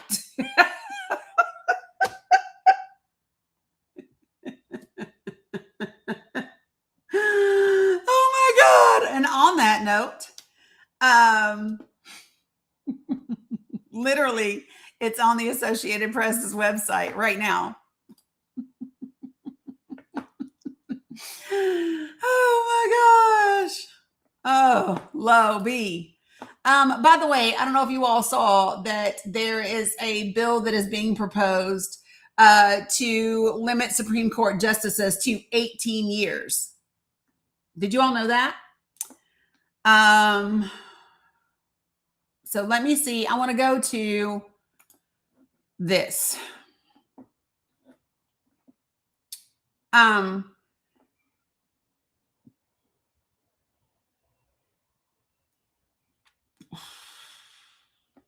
Do I want this one or not?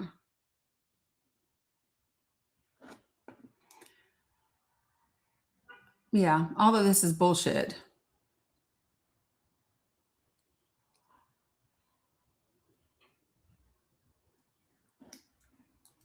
Like, none of these headlines matter to me because they're all just horseshit. They don't like really mean anything. Okay, let me just, so you guys name something that we would Google today. What do you want to know about? Let's say I'm just going to put in Israel and Lebanon, right? No, it actually wasn't, Joey 808. They literally introduced legislation for $1 billion. So you don't have to wake up, but just read. Just read, Joey, and you'll know that what you're saying is wrong.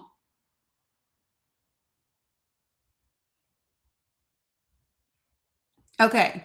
So, just saying. I mean, I don't, but Sarah, I think that that's just a waste of time, right? When I say, when they say House Democrats call for the White House to acknowledge that Israel has nukes, everybody already knows that. I don't need the White House to tell me that. The White House lies about every fucking thing. I don't need the White House to tell me Israel has nukes. We know they do. It's in Dimona. I want the Democrats to do some shit that actually matters.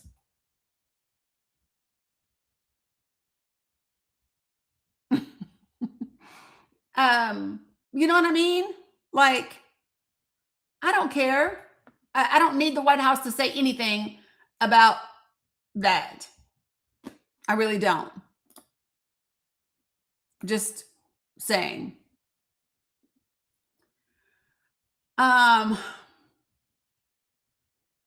So this is wild. So I want you all, I just typed in Israel and Lebanon. That's all I typed in.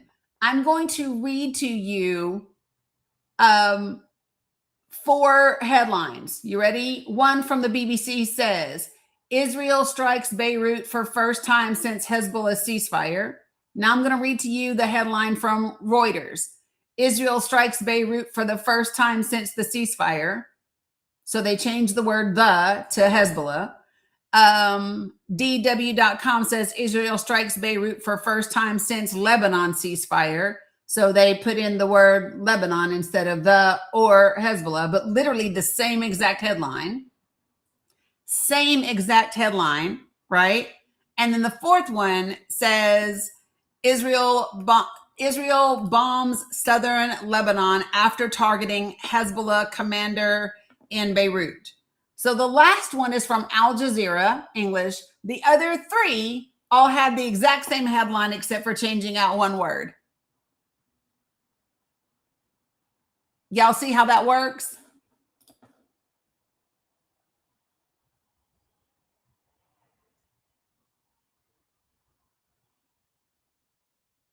Y'all are over here arguing with who? What are y'all arguing about over here?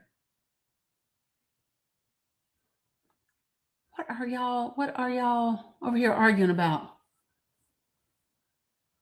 Are y'all arguing with Joey 808?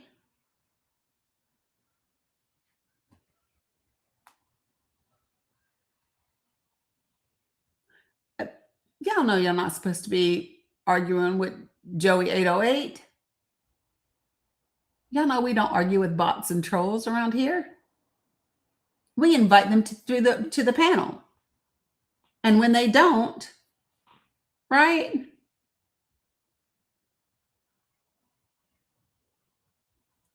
Miss Natasha, what's Hakeem saying? Because he must have said something to get you to reply. What did Hakeem say, Miss Natasha?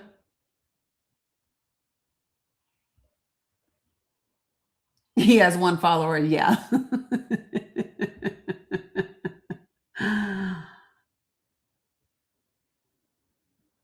Yeah, Jilly Boss, give me just a second.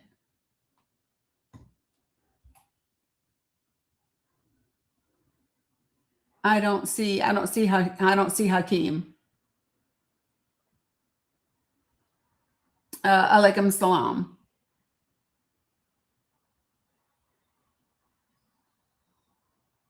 You said, wait, where was Israel in the Bible before 1948?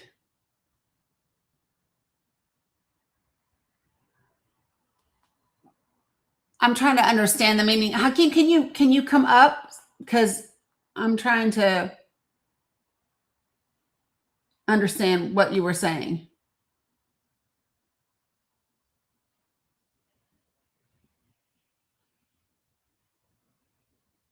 I'm trying to understand. Hakeem, can you join the panel?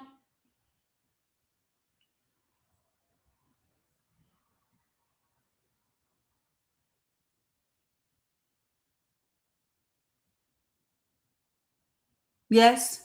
No? Maybe? Appreciate you, Carla. It would just be helpful so that I can navigate what you're saying.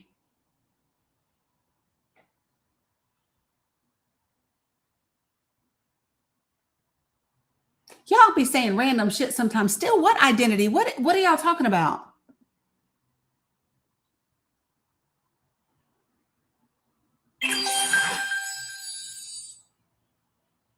Hello? Y'all are doing too much. And then not explaining to me what it is that you're saying or why you're saying it. Jerusalem and Judah were the New Testament, but occupied by the Romans. Are you a real person? Because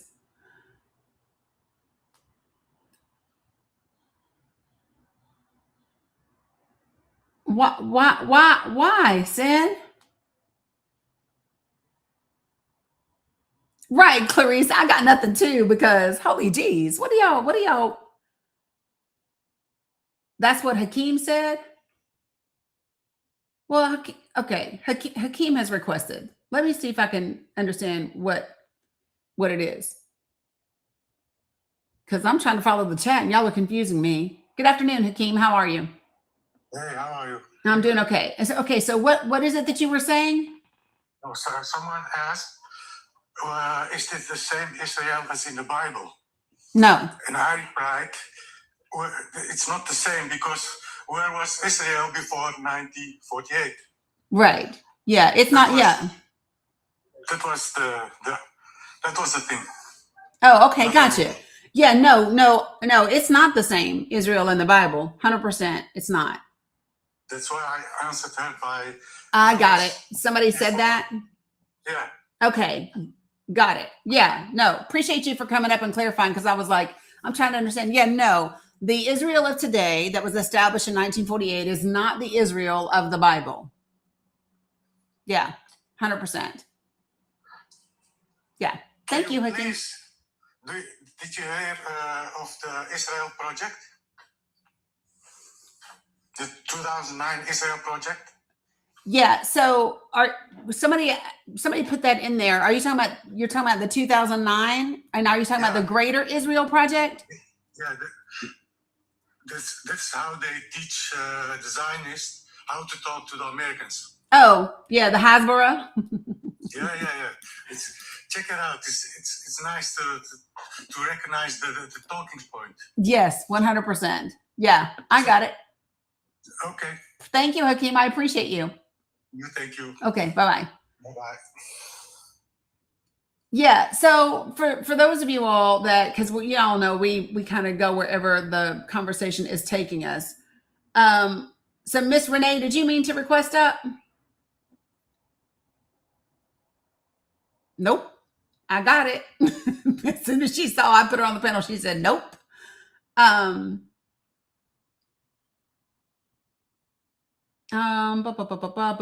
So let me cover something for people talking about New York realtors and selling things in the West Bank. One of the things that I'm not very concerned about is Yes, Miss Natasha, no worries. Glad to clear it up. And one of the reasons I'm not kind of concerned about that is that that's Mom Dani territory. And so, yeah, that was specifically around correct. But so I'm not really concerned about what they may or may not be doing there, because number one, it's definitely in Circle 3. And number two, it's happening in New York, right? So Mom Donnie already gave us a statement on it. And I think that he will more than handle that. Right. So that's kind of my take on it. 100%. So, see, you said Layla wanted to come up. Stephanie, his wife might not like you having a crush on him, but it's okay. Hi, Layla. Good afternoon. Good afternoon. Let me basically turn on my cam just in case. I prefer that because you have your cam on. Okay. And we have a discussion. Yeah. Hi, how are you? I'm alive. I just came back from the front lines, and Bella had told me that you're a great life to be at. You're somebody who seeks the truth. So I'm in Lebanon. Okay. If you have any questions about that, but I've been covering the region for the past 25 years. Okay. I have makeup on, so basically I look nice, but usually I look like a kamikaze person. Anyway, if you want to know anything about the history of the region from the Levant, Palestine, Lebanon, Syria, etc., geopolitics side and history side, I can actually try to fill in as much gaps as you have, because it's part not only of my studies, but also I am from the region and I've been covering it for the past 25 years, and not for small-time media. I started with the Daily Star all the way up to Newsweek and Wall Street Journal and Dow Jones Newswires, across the region, including the GCC, so the Gulf state countries as well. Okay, so yeah, no, I'm excited. And I think that so a lot of the gaps that we've had around Palestine, we've gotten filled in the last like 8 or 9 months because of the Palestinians that we met here on TikTok, right? So then so the understanding, like when I put it in a timeline in my head, so I understand the original agreement between the Brits and the Arabs to revolt against the Ottoman Empire, and then that was replaced by Sykes-Picot with the British and the British and the British and the French, and then the Balfour Declaration and all of that, and I understand that once Israel got there, right, there was no willingness to have a peace agreement or a truce. And so when the Brits pulled out, they basically all left Palestine to be on its own. You see, that's the problem with the narrative. They say it so simply, they miss out on the important details. So the settling in Palestine started in 1830s, in 1832, by the Zionists in Europe, funded by Sir Moses Montefiore in Britain. Okay. He was a nobility in Britain before the Rothschilds actually went into the matter. And they were planning on taking as much land as possible. And the Ottoman Empire had controlled the area for the longest time, for nearly 400 years at that time. And the Ottoman Sultan had a duty towards the people of the land, not to allow foreigners to take over. So he had banned the Jews from taking over. They had approached him multiple times to buy land, and they offered him so much money.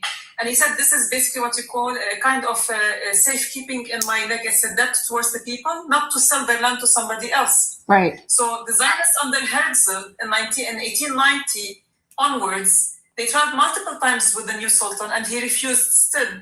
So what did they do? They launched a massive smear campaign against him, that he's a weakling, that he's an anti-God, that he doesn't what you call observe Islam, etc., among other things. And that grew bit by bit, all at the same time when the Zionists were controlling what you call European nations through that, including the British nation. So, and then they created. Is that so? So that part, because you'll hear some people say, "Oh well, the Rothschild." It's all documented. Oh yeah. So this is the part that I wanted to ask you. So when you were talking about they were offering the Sultan money to sell the land. So some of the folks that they've talked about, oh, well, they bought some of that land. They just wouldn't sell Palestine. So is that part of this that we're talking about, or is that later? No, this is before. The later part is basically selling land during the 1920s onwards, but the 1800s, 1830, 1832, up to 1852, they built their first illegal settlement in Jauna. They had 2 illegal settlements in northern Palestine, where the Ottomans didn't see them. What did they do? So the Ottoman Sultan had issued orders not to allow European Jews to come over and take over the land. But they are allowed to come and do pilgrimage because it's holy land for everybody. Right. However, they have to present their passports at the entry to Palestine, and they leave their passports with the customs in Palestine, and they take a pink slip or a red slip, as you call it, at that time. When they want to go back to their homeland, they present back the red slip or the pink slip, and they take, instead of it, their passports. Because they came over to settle, they used that legal gap.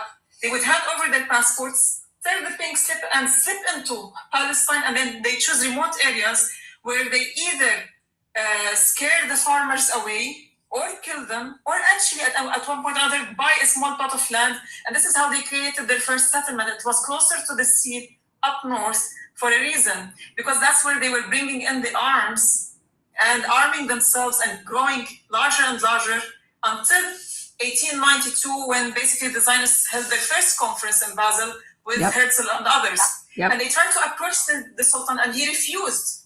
So they started a smear campaign, and then they started creating what you call dismantling Europe, so they can control the governments of Europe. Remember, Europe at that time was almost all monarchies who are all related. Some of them had the same grandmother, Victoria of Britain. Like she popped out all these kids and married them all together and put them on all these thrones at one point in time. So family is not going to fight much. They created those fights all the way up to the Tsar and basically the Bolsheviks. If you see the leaders who they were, you'll understand the whole game. The polarizing of the world later on through the Soviet Union, and the US started all the way back in early 1900s. They funded the fighting states, and they nailed the promise from the government of Britain at that time.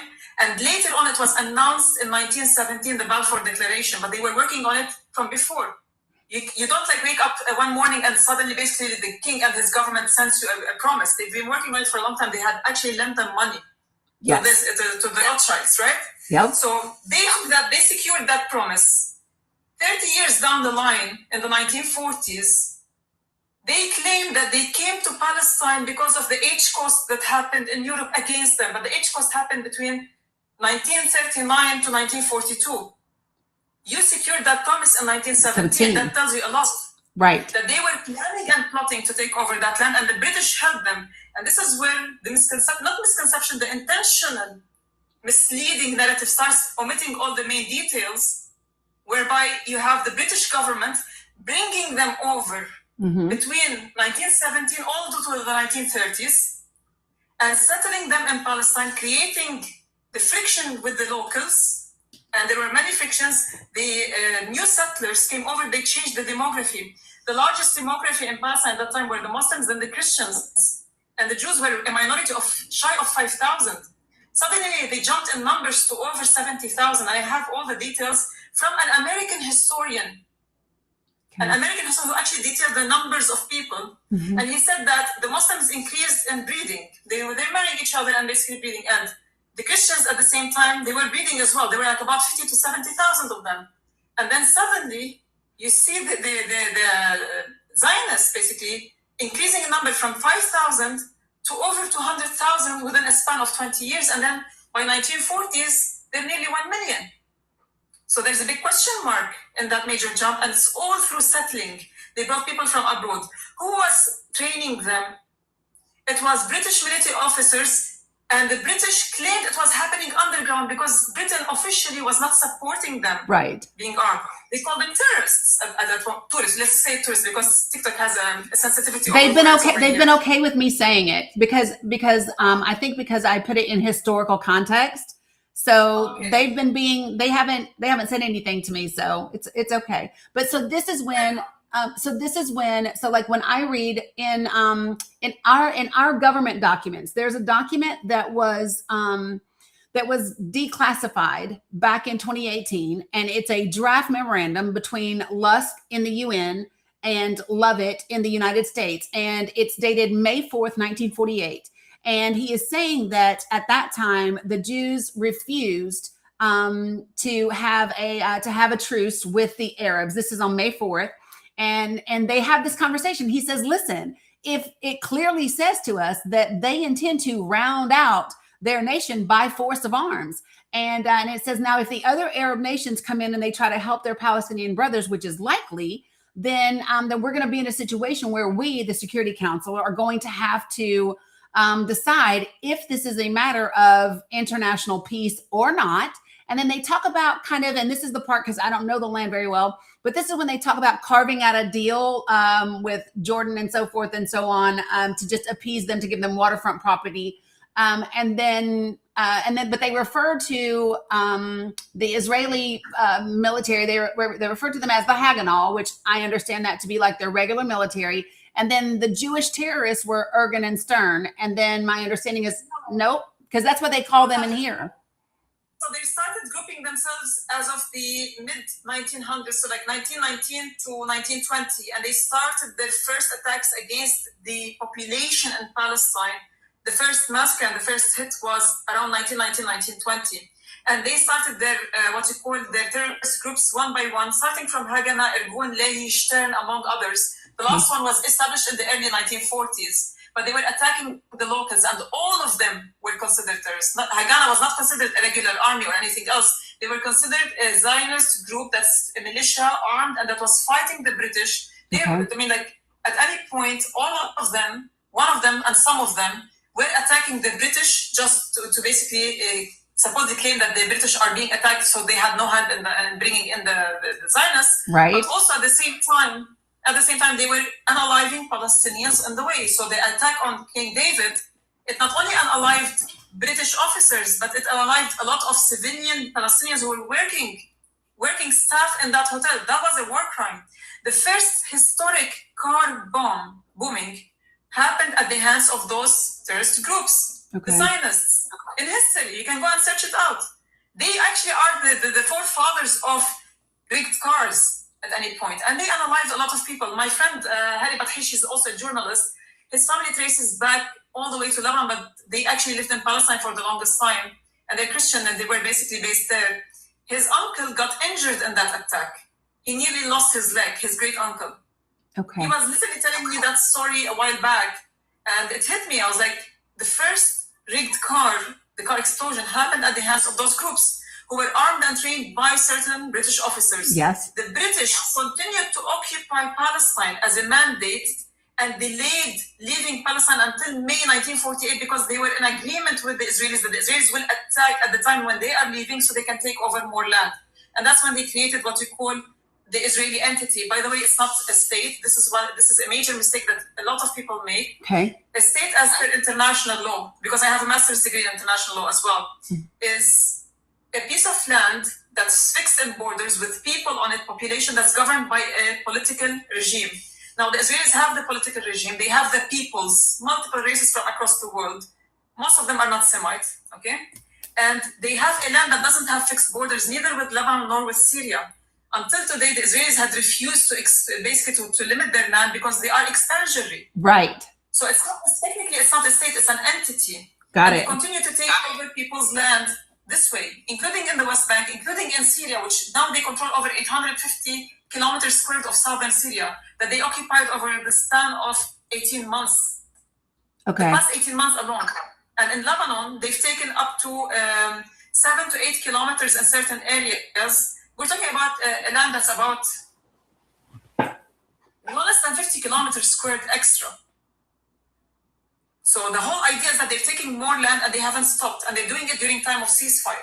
Right. We seize, they fire. This is how they understand ceasefire. Yes. Yes. So the whole idea, they omit, the British and the Europeans omit that detail that they were helping them settle over here. Another example of how the Europeans helped them settle over here, and they omit that detail, they always show you the picture of the Mufti of Palestine, Husseini, sitting down with Hitler, right? Yes. The Arabs were conspiring against us to do another HCOS against us. I was like, bitch, please. It was in 1933. The Zionists, the Zionist leaders in Germany, sat down with the Nazi leaders in Germany, and they signed the Havara Agreement. The Havara Agreement, what does it say? It allows for all the Jews in Europe, especially in Germany, to travel to Palestine only. Those who refuse to leave will be dealt with by the Nazi regime. So the Zionist leaders took all their assets and they went over to Palestine under that agreement, and they were going in large numbers. And they were creating problems in the 1930s throughout, from 1930 to 1933, all the way to 1938. And this created problems in Palestine because they were attacking the Palestinians. Right. There was no H cost at the time. And Mufti Husseini had to travel all the way to Europe, sit down with Hitler and beg him to stop sending those terrorists over to Palestine because they are killing his people. That was the only meeting they had, and that was the only picture. And if people don't know the context, they will think, oh my God, the Arabs are conspiring against the Jews. Yeah, I just looked it up, you guys. I just looked it up. I will put it in my link tree. I have a really like a long link tree that has like a lot of documents for people. So I'm writing things down so I can look them up and put them in there for them at the same time. So one of the things that I heard that people have said, oh, it's not true. So one of the things that I heard is that that they were having trouble getting Jewish people that were already there. So they were in Iraq and other places.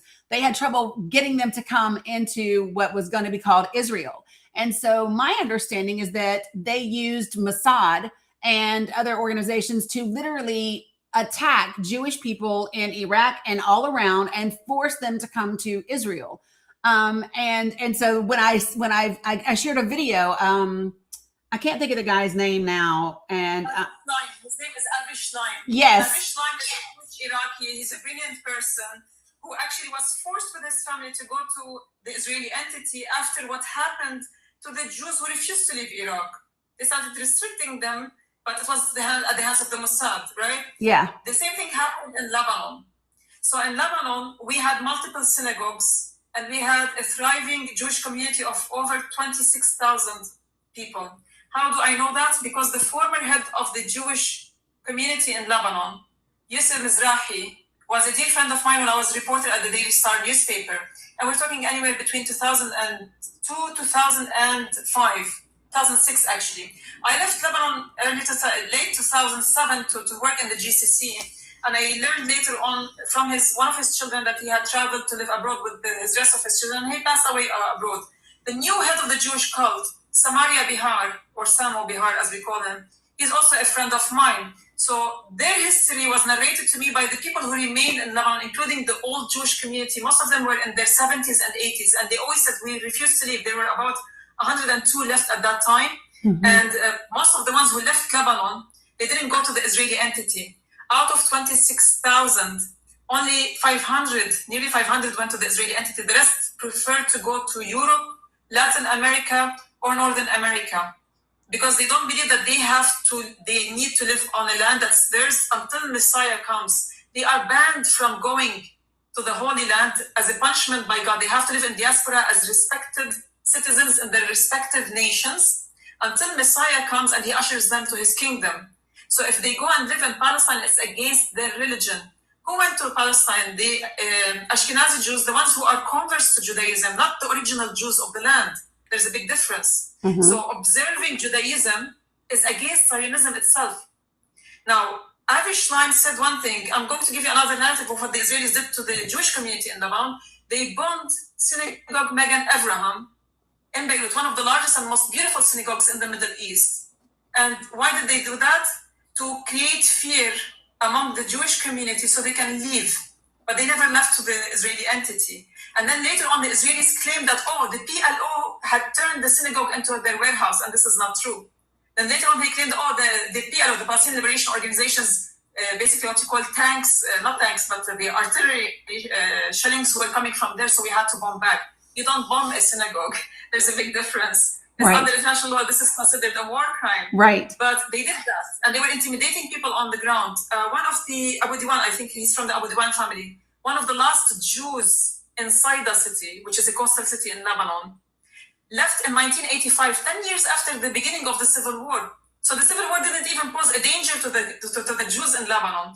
He left for a reason there was no kosher food near him, and he had to travel for long distances to get kosher food. So he opted to leave Saida, and then he left Lebanon eventually. So for 10 years of the beginning of the civil war, when everybody was anti-Israel among other things, the Jews continued to live in Lebanon. They didn't leave that easily. The Israelis were trying to push them into going to Palestine, and they failed in doing so. That tells you a lot. It does. I could have you, like, you could come like every day. I'm so see, if you brought her, I love you so much. Because this, and I'm getting super emotional right now. So just,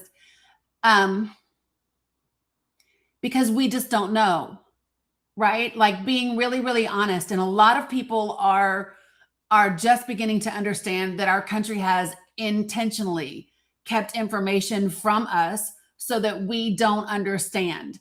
And so that we don't know. And I believe that the more of us that know, the more we will work our asses off to stop this from happening, because it shouldn't happen. Yeah, it is a gift. 100%, Warner. I agree.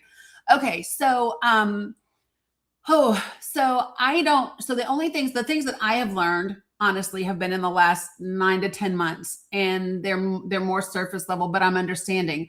And so if I were explaining it to people, the Ashkenazi Jews are the folks that are Europeans that converted to Judaism, but they are not Semites. And the folks that are, go ahead.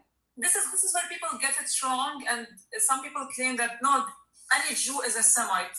Judaism is a religion, it's not a race. Yep. So if I actually convert to an African religion, does that change my race from right? It doesn't. A Mediterranean Levantine person to becoming basically an African person of darker color?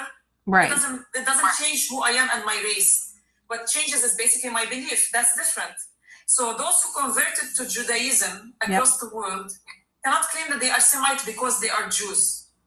But correct. The ones who actually helped them create this stigma were the Nazis. They called any Jew a Semite. And the term anti-Semitic and Semitic was coined by the Nazis after their agreement with the Zionist leaders. And the Zionist leaders literally conspired against the Jews who refused to leave Europe, and they handed them over to the Nazis, right? So the ones who coined that term was to actually create an identity for those Jews that they are one bulk, but that's not true. But the Nazis wanted to get rid of them because they were controlling their government, and basically they were bringing in porn, among other things. And same thing in Europe, in Britain and other places. They were kicking them out, and the best thing was to gather them and send them to Palestine or elsewhere. Right. So this is how it started. Now, the interesting part about the whole history of them is that the Ashkenazi Jews, the European Jews, are Caucasian white. Yes. Most of them are either Khazar, the ones who came from central Turkey and spread across Europe, and later on adopted Judaism because it was a minority religion and nobody can bother them, and they can find an identity that unites them together as a group. Okay. And they started marrying from Europeans, and this is how basically they started increasing. And their first state ever on ground was in Birobidzhan in Russia. It's until today it's called the Jewish Oblast in Birobidzhan in Russia. So if you search for the Jewish Oblast, you'll see it. It's an autonomous region in Russia that's only for the Jews. Why don't they stay there? I was getting ready to say they already got a national home. But think about it. Why do they want another 100 acres in Argentina that was just bestowed on them by the president of Argentina? Right. They burned a whole land in Patagonia that's basically forests, some of the oldest forests in the country, so they can take over the land later on, because the law doesn't allow them to take over a land that's basically forested. And they were caught red-handed on camera burning that land. And then people were saying, like, no, it's a conspiracy theory. They're not going to take over the land. Now, basically, they got bestowed the same land that they burned. Go figure. Same thing in Cyprus. They literally bought land in Cyprus. They've been buying land in Cyprus for the past, it's exactly since 2018, and in masses. Today, they control nearly 70% of the whole village. Some people say it's 100%. No, it's 70%. We double-checked. And they have gated the area that they've taken over. Nobody's allowed to get in. It became a ghetto for them. Okay. They're doing the same thing in Greece and elsewhere. Now they're eyeing Peru.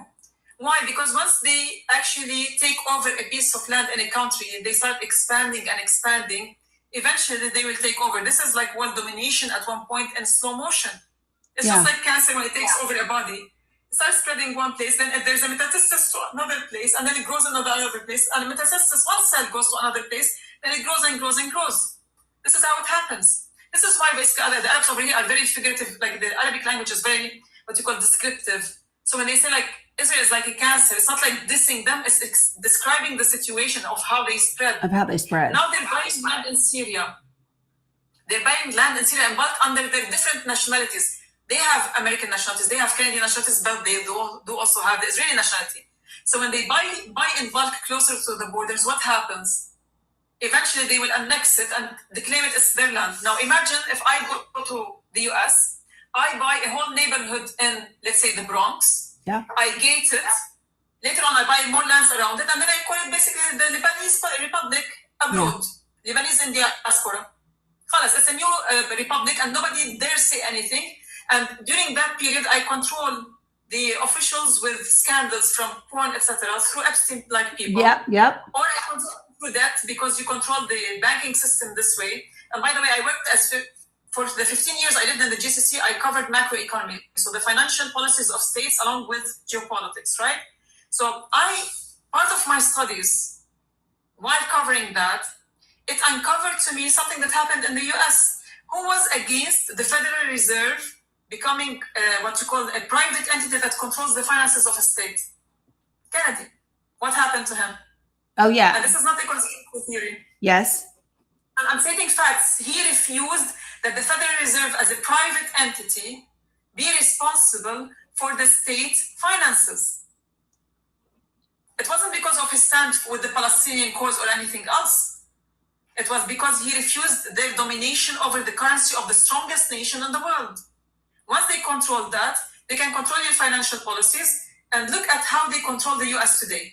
You have to make ends meet, you have to work 2 to 3 jobs because of the interest rates that they pose on you, because of the type of loan sharks that they are as bankers, and because of the way that they control the financial system that is so rigged that they even basically rigged what you call the bourse, the New York Stock Exchange, among others. Yeah. People don't believe me, but who controlled for the longest time the London Stock Exchange? Let people research that. The gold exchange at any point, gold prices, the daily fixing, gold prices are not basically haphazard to demand and supply. There's so much speculation happening, yes, but it's controlled. They actually fix the gold prices between which rate and which rate it actually oscillates every day in the market. It doesn't exceed a certain line and doesn't go beyond a certain line. Every day at 11 a.m. The Rothschilds at one point were part of that daily gold price fixing. And then they claim that they stopped doing that, but they never stopped, right? So at the end of the day, when you look at all these and you put them together, you understand how world domination happens. Yeah. And people say like, oh my God, it's a conspiracy theory. I was like, these are facts. You can go and double check them. Put them together and you'll understand the bigger picture. Everything moves by money. Everything moves by porn, by food industry, by religion. Literally, who controls today the food industry in the world? Why are they adamant at pushing GMOs? Why did they push the Dark Act on Obama's administration in his second term? Because he refused in the first term. And he eventually signed it. He had promised not to sign it, but he signed the Dark Act. The Dark Act means that companies that sell GMO don't have to put GMO label on their food, or basically the products that they have or they produce. And that means they can export to Europe without the Europeans knowing. The Europeans had stopped GMO at one point in time. Yeah. Because it creates what we call imbalances in hormones that creates later on the issues that we're seeing in today's gender, among other things, gender issues, and diseases. Who controls Big Pharma? Again. And then you look at the whole situation, when you create imbalances with people's hormones, and you steer them away from God by controlling their instincts through porn, through basically them running after finances instead of turning to God. And you disrupt the family with the gender issues, among other things. You divide the family. That means you create a divided society where people are weak, faithless, they have no hope. So they become frustrated. You control them with medication at any point, depression, etc., mental illnesses. You never had that in the past. It's not like that. And then eventually you control the human being. And then people become basically what you call stationary, sitting in their desks or in their beds. They don't have the will to work or anything else. They just basically work in the bigger machine. And we're now basically what you call part of, what was the name of this movie? The Matrix. Yes. We're literally turning into the Matrix now. If you put one plus one together, you actually add this up and it creates the whole picture. If you watch WALL-E, it's a Disney movie. Yeah. Pixar, whatever. WALL-E. People are sitting there, the chairs move them from one place to another. We've become too lazy, too dependent on things, AI among other things. We're not using our brains. Who controls almost all of the AI companies in the world? Oh, yeah. From Palantir to OpenAI to others. Who controls these apps? You Yeah. are too dependent on them to the extent that you will not do an uprising against them at one point. So it's now or never for humanity. Otherwise, we'll become all what you call cattle. We are turning into cattle. Free will is taken. It's just a lie. Shit. And I'm so sorry. I speak a lot, so... No, you're good. You're good. Yeah. So like there were pieces that, so like I went back thinking about, because I was like, how did the United States of America get into this whole thing with Israel? Right. Because that's one of the things that people keep asking. Why is the US putting Israel before us? Right. And so when I went back looking, the one thing that I found in common with them was the money. It was the Rothschilds. The Rothschilds were loaning, government loans was their deal, right? And so they had given loans to the US and they had built our railroads and the big subway in New York and all of that shit and started the stock exchange and all of that. And the Brits wanted the US to join World War I. And the next thing you know, it's us in the middle of it because that's where the money is. And we owe them a ton of money. It's not only owning them a ton of money, they own scandals on you. They have pictures. Now, every phone, like the phone that we're using now, if you don't cover the mic and basically the camera, they can actually take pictures of you. Now, I've discovered that they don't need the camera. Even if you close the dot over here, they will still use the screen to actually take a picture of you. They listen to you. This is how algorithm works, and they suddenly start suggesting through Google, among other things. Yeah. I have an article that was written on Mina Uncensored. We're saying, is Google complicit in war crimes? Google actually provided almost all the intel that the Israeli needed to analyze Palestinian civilians at any point. And algorithm now decides who lives and who dies. And the Israelis don't care who lives and who dies. They just attacked 2 paramedics convoys, one in Atshit and one in Khibet Slim in Lebanon today. That's a war crime. Does the world care? No. Now they have unalived babies. Does the world care? No. They literally hit residential areas. Does the world care? No. Now let's basically claim that nobody cares about Arab, Muslims, whatever it is. We do have one of the largest Christian communities in the Middle East. The Israelis destroyed a covenant. Yeah. The Israelis destroyed more than 5 churches. So far, I've documented 3 of them when I was basically at the front lines. Now we cannot reach the front lines. So basically we get the pictures through whatever filters through from there. And at the same time, they've destroyed not only the statue of Jesus, but they've also mocked and urinated on the statues of Mary. Like we have documented that in the past. And most recently, there was the image of the Israeli soldier. He posted it online. Yep. Of him putting the cigarette in the mouth of Mary, Virgin Mary. For Muslims, Virgin Mary is one of the main women in heaven. She is pure, she is untouchable, and she is the mother of one of the greatest prophets in Islam, because they consider Jesus as a prophet, right? Like untouchable, holy person. And when the Israelis do that, do you know why they do it? Because in the Zionist creed, it's not the Jewish faith, the Zionist creed, they consider Christians as pagans. Right. Yeah. They look at the Muslims as inferior, but they have a united God because they all descend from Abraham. But they look at Christians as pagans. So you are the first rank cattle for them. For us, we have the power of prayer because we go down from Abraham, so we pose a threat to them at any point. And in my family, I come from a very diversified family. For those who think that I don't know anything, my direct Catholic. We do have civil marriages in Lebanon. They marry civil outside and they basically registered in Lebanon. I have my younger sister married to a Sunni. I come from a Shia Druze family. The origin of the family is Druze. Okay, my mom's grandmother. So my great-grandmother is originally a Palestinian Jew, the originals of the land, not the convert ones. So this is how we are all tight-knit societies in Lebanon. People convert to other religions throughout history, but they never left their land. And this is why the Palestinians, the majority of them, are the Semitic people of the land. They started as the pagans who adopted into Judaism when it came about with Moses. After that, they became Christians, and after that, they became Muslims. Some of them remained Christians. The oldest Christian community in the world is in Palestine. Who is oppressing them today? They thrived under Muslims. The ones who are oppressing them today are the Israelis. They banned them from going to the Church of Nativity. They attacked the Church of Nativity at one point in time. They've closed it at one point in time. And the Holy Sepulchre Church as well. So when you look at the situation, when the Christians actually handed over the keys to their churches in Palestine to Muslims to take care of it, but they don't trust the Israelis with that, that tells you a lot. Yes.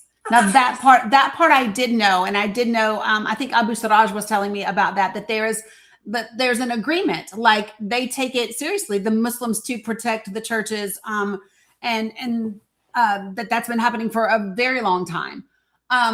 She is a wealth of information, I know. Okay, so so if I want to take, because this is all I know about Iran. Okay, this is all I know.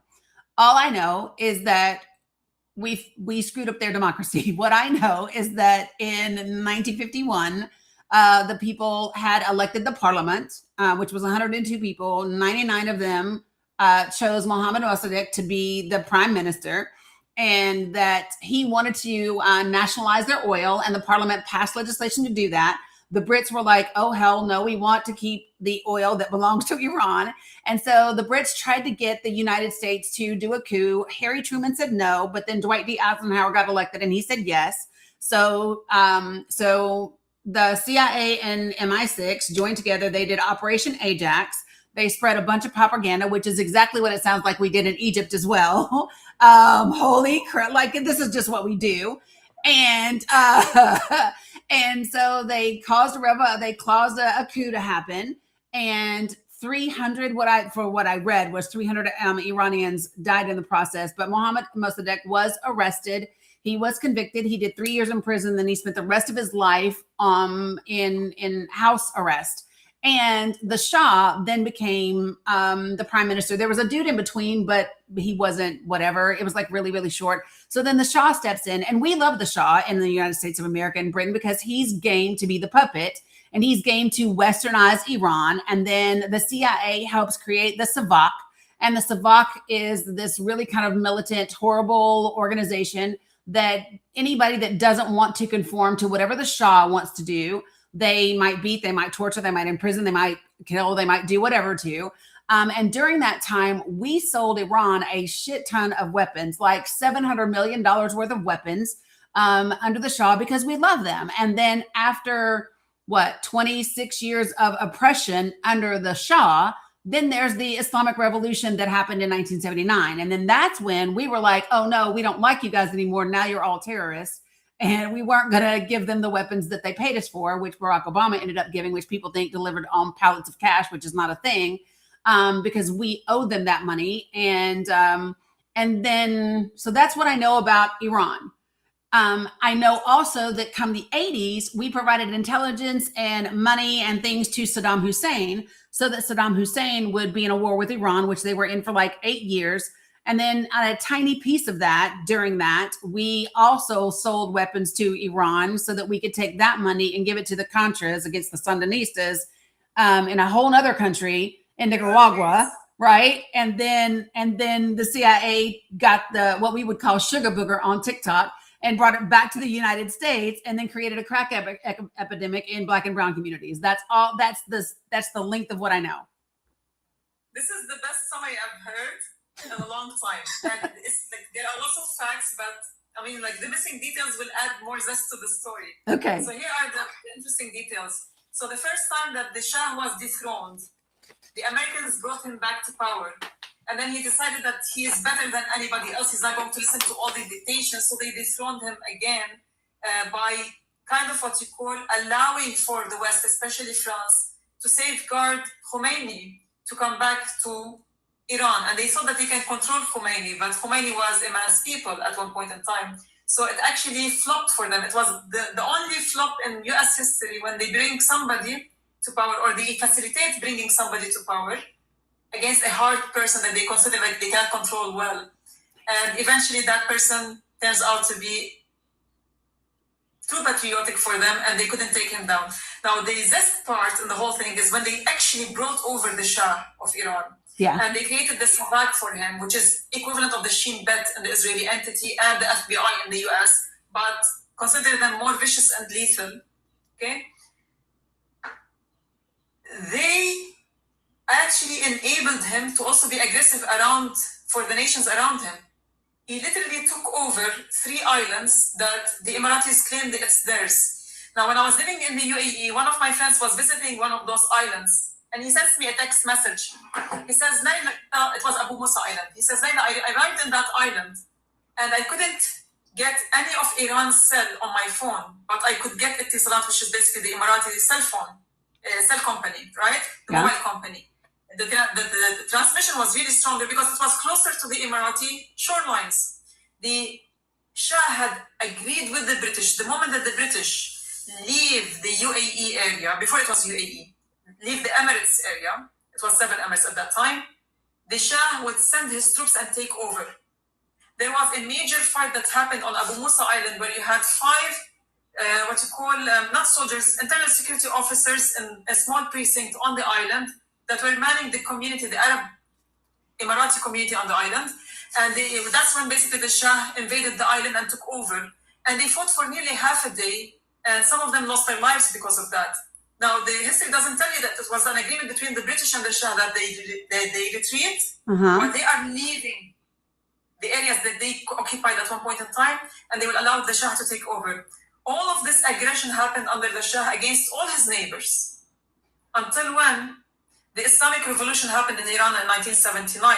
Yes. Since 1979 until today, the Iranians never attacked a single Arab nation, never. But almost every other Arab nation around it attacked it, and they had to retaliate. So Saddam Hussein, under the push from the Americans and GCC money, literally attacked Iran and invaded Iran in the 1980s. It led to an 8-year war that the Americans had planned for. Why? They hit 2 birds with 1 stone. They first weakened Iraq, which had almost the 4th or 5th strongest army in the world in terms of arms, etc. And at the same time, it engaged 2 countries that it wanted to take over in the future by creating troubles for them, so much destruction that they will only focus on how they can rebuild rather than basically advancing. Yeah. So Iraq and Iran engaged in an 8-year war that the Iraqis started, pushed by the Americans and the GCC. And it cost what, 1 million Iraqi lives? No, it's not 1 million lives. The 1 million lives came because of the Americans in the 1990s due to the sanctions, kind of, and the wars that happened. But the sanctions alone took the lives of nearly 500,000 children and women.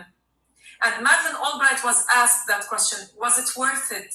And she said, most definitely, yes. She said yes with so confidence.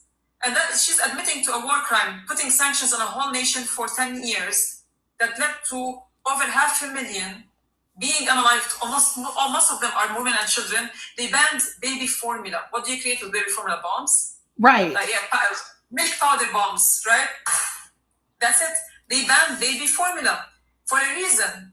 And the thing is, the 8 years of the 1980s, from 80 till 88, Iraq had engaged into war. Then they put Iraq into what you call a state of chaos. Then they gave a green light to the Iraqis that they can invade Kuwait. And for those who don't understand, Saddam Hussein had a sit down with the American ambassador at that time, a female, by the way, who told him, if war erupts between you, the US has nothing to do with it. This was the green light for him to go and attack Iran, and the Americans are not going to go and defend anybody. Right. He attacked Iran. They took it as an excuse. Desert Storm 1. They attack Iraq, but they don't control it. They literally bomb the shit out of it, and put it under sanctions for 10 years. After 10 years, the Americans thought what? We can, at any point, because we have weakened the people, we have already weakened their army with the wars and the sanctions, the people will turn against Saddam Hussein. But the people didn't. And they tried to instigate an uprising against Saddam Hussein. It didn't work. So they had to intervene. Eventually, that was the last of their solutions, what they called it. Military attack against Iraq. And this is what we saw in 2001. They actually claimed because of September 11 that had nothing to do with Iraq. Right. No Iraqi was on that plane basically as a perpetrator. Right. They attacked Iraq because of that.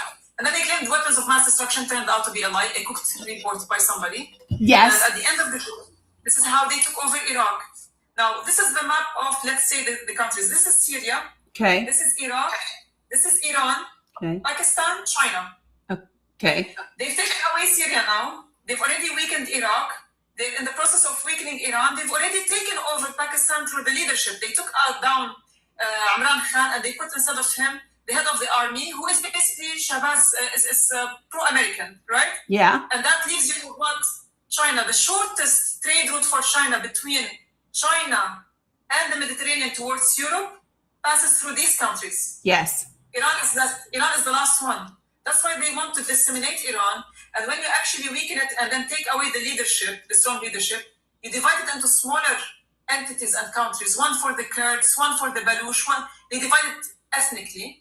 And that's how you control its resources. It has massive gas wealth, massive oil wealth, massive gold wealth, and rare earth minerals. And this is what the Americans need for their industry going forward. Yes. They've already finished with Africa. They've divided it among themselves and the Russians. They've had an agreement over the past 2 years, and we've spoken about it on Twitter. I have recorded cases on that. And now basically we've reached a place where Iran is the last point for the Americans before they head towards China. They finished with the Middle East. That's the new Middle East being redrawn for you. So everybody's praying, everybody who has some logic in their minds, away from religious matters. It doesn't matter if you're a Muslim, Christian, doesn't matter even if you're a Jew, doesn't matter. The Americans look after their best interests and the finances. Finances move the world and moves wars. It is the reason behind wars. Hegemony over countries is not because of just geostrategic locations. It's to control trade routes and finances. And this is how I learned from macroeconomy. So when you cut off the trade route of, actually I have the image, I can show you the map over here, 1 second.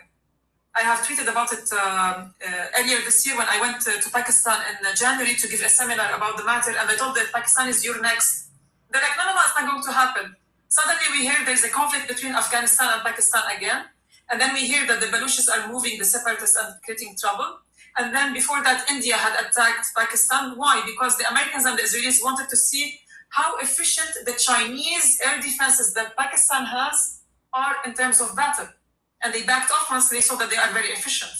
So all of these are testing the waters before they attack. And then they cut the trade route. Let me show you one thing. I document everything just in case, because people usually claim that at any point, no, it's not going to happen. And then I tell them, ita tibi diximus, which means I told you so. Okay. 1 second, let me see. Yep, I see. Okay, so 1 second, let me see how it looks like. Okay, let me enlarge it. The picture needs to be enlarged so you can actually see China. Okay. Okay. So this is China. Yep. Afghanistan and Pakistan. Yes. Direct borders with China. Then you have Iran, Iraq, and Syria. And then you reach Europe. This is the Mediterranean. So it's a one line all the way to China. They've taken out that part and they've taken out that part because they have weakened Afghanistan for 20 years before they left. So it's a failed state at the moment. This one is a chaotic state at the moment. This one, war is happening over here. Right. Iraq is already a weakened state and Syria is taken over. That leaves you what? You go to the Mediterranean and Europe. Nothing but Iran stands in the way now towards cutting the shortest trade route between China, which is over here, Yep. and Europe. And what did they do also in the Mediterranean and the Middle East? They also cut China's shortest trade route to Europe. The shortest trade route for China by sea, okay, Yep. to Europe over here, passes through the Strait of Bab el-Manda over here. It says live restricted for some audiences. Because it says somebody that it may, no, I don't care. They click Somebody reported you for misinformation. I'm actually sending a map. Right. It's the fact that this is the shortest trade route. It's the fact that these countries have been failed states because of wars. And at the same time, it's the fact that, okay, so let's say this is Arabia. Strait of Hormuz is over here. And Strait of Bab el-Mandeb that takes you to the Mediterranean is over here to Europe, okay? Yeah. China is over here. Shortest maritime route between China and Europe passes through the Strait of Bab el-Mandeb, where Yemen is, to the Red Sea, through Egypt, Suez Canal to the Mediterranean. Now, there are wars over here. It creates problems. Strait of Hormuz is closed. No trade is happening back and forth. Very limited, right? Yeah. So all the maritime that goes to China and from China through those are cut off. The land trade routes by China is also cut off. So the Chinese have to go through longer ways and Right. it costs them money and energy.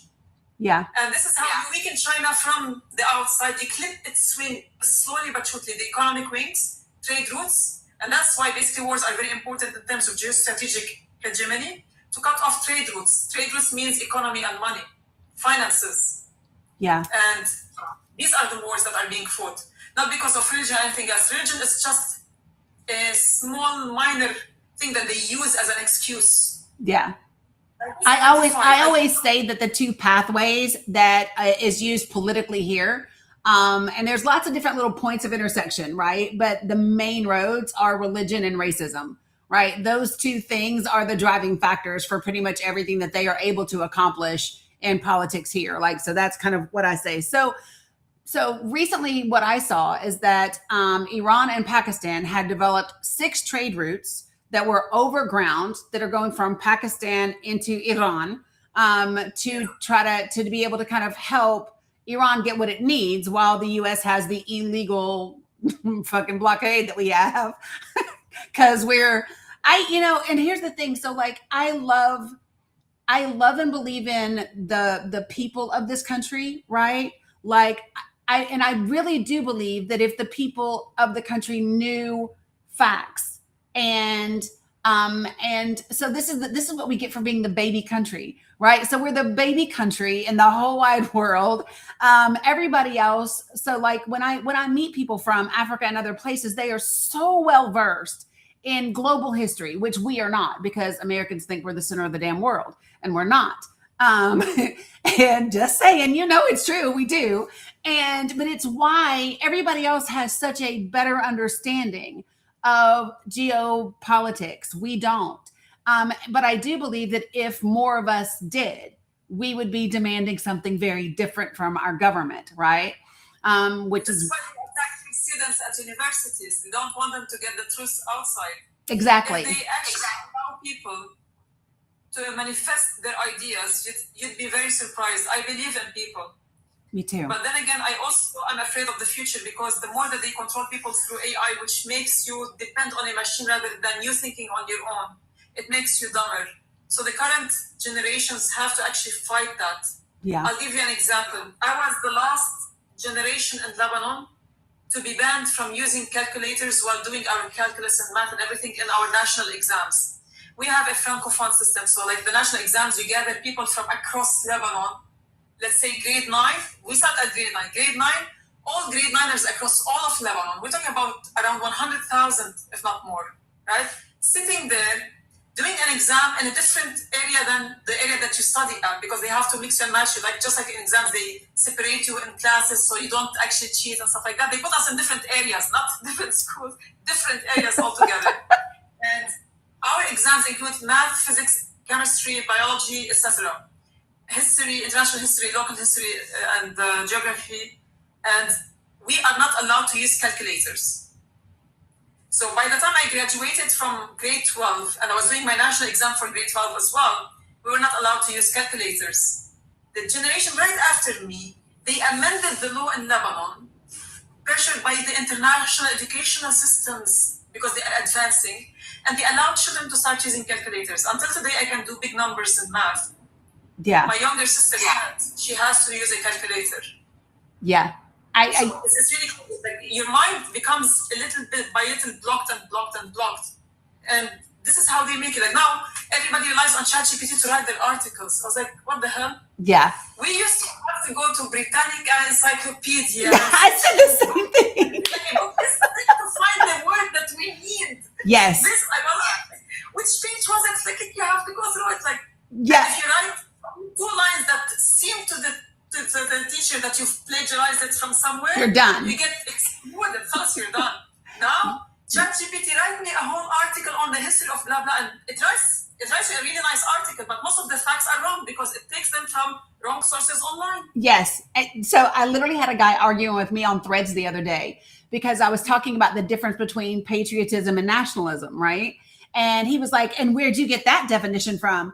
I literally pulled up Britannica, the encyclopedia online, and he wanted to fight with me over a fucking AI overview. I was like, bro, this is literally the encyclopedia. Like, we used to buy, you remember the people they would come around and sell them, you know what I mean, in our homes. So we used to have an encyclopedia, like a whole like bookshelf full of encyclopedias. And I was like, dude, your AI overview does not trump my Britannica encyclopedia. No, it does not. And so this is why, so I'm like you, even the readers are saying, like, they just had this conversation with someone, like, everybody is talking about it, but nobody's doing anything about it. And because it makes your life easier, you think it's making your life easier, it makes us dumber. Yes. We let it happen, and suddenly we are controlled by the machine. We are controlled by lots of things. Yeah. We are controlled by almost every aspect of our living. The food that we eat, you get addicted to sugar. You get addicted to food that they add additives to. Pringles is not even potatoes. And I keep telling that to people in the past, and somebody told me, like, no, it's mashed potatoes. It's like this potato starch. I was like, no, it's chemicals. Go check it out. But they label it as, it's not potatoes, for God's sake. And when you start eating these things, your hormones, it actually controls your thinking as well. Your pituitary gland, which is what you call the creative gland. Yeah. In the past, okay, the older times, we're talking like 5,000 years ago, they used to be more creative than us. They had all these buildings that never erupted, even during basically what you call, they got destroyed even during volcanoes and the massive meteorites hitting. They remained standing. Today, you build a road from your house to your neighbor's house. It gets, there are holes in the sinkholes and other stuff. Yeah. So they had a creative gland. They called it the third eye. The third eye is actually not an eye that you see with. It's actually your intuition and your creativity. Yeah. And it gets duller and duller when you don't use it. And it gets worse and worse when you eat things that actually causes hormonal imbalances that actually locks it. So that's why our forefathers used to be very creative. We had more inventors, not because there was nothing to invent and they invented things. There's always a need for something new. But when they make you dependent on the machine to the extent that your brain becomes lazy, you become so dull, you don't even have the willpower to go and fight and change the system. Right. We know of it, but we're not changing it. Why? Because we have become, what do you call it when you actually bring a wild animal and you make him a pet? Oh, domesticated. Domesticated. We became domesticated by these machines and by these applications and by these foods and by these lies. The media lies to you. Yeah. Of all the media that you have in the US, all of them, the hundreds, if not thousands of them, including the new media outlets. Do you know how many companies own them? Six companies own 90%. Yeah. Oh, I know. Like, I talk about that all the time and people don't. Yeah. So 6 companies own all of it. And it's not just our media companies. It's our media, our entertainment, our news. They're all connected together now, right? So it's not just, you might have the CBS is also, or ABC is also Disney, is also Hulu, is also Paramount Plus, is also, right? So like, it's that, what do they call it? Vertical integration is what they call it, right? Vertical integration, which I call monopolization, because that's what it is. It's monopolization. Vertical integration is just their great word for doing some shit that should be illegal for them to do, and probably is illegal, which is why we're not doing it. So, all right. So in the US, so one of the things that I have, and I will happily, I've already followed you. I will happily give you like all the ways to contact me. I would love to do like to organize a Zoom with you and invite people to be able to come and actually learn, because I think that people need to know so much more than what they do. So here in the US, everybody has been saying, what can we do? What can we do? What can we do?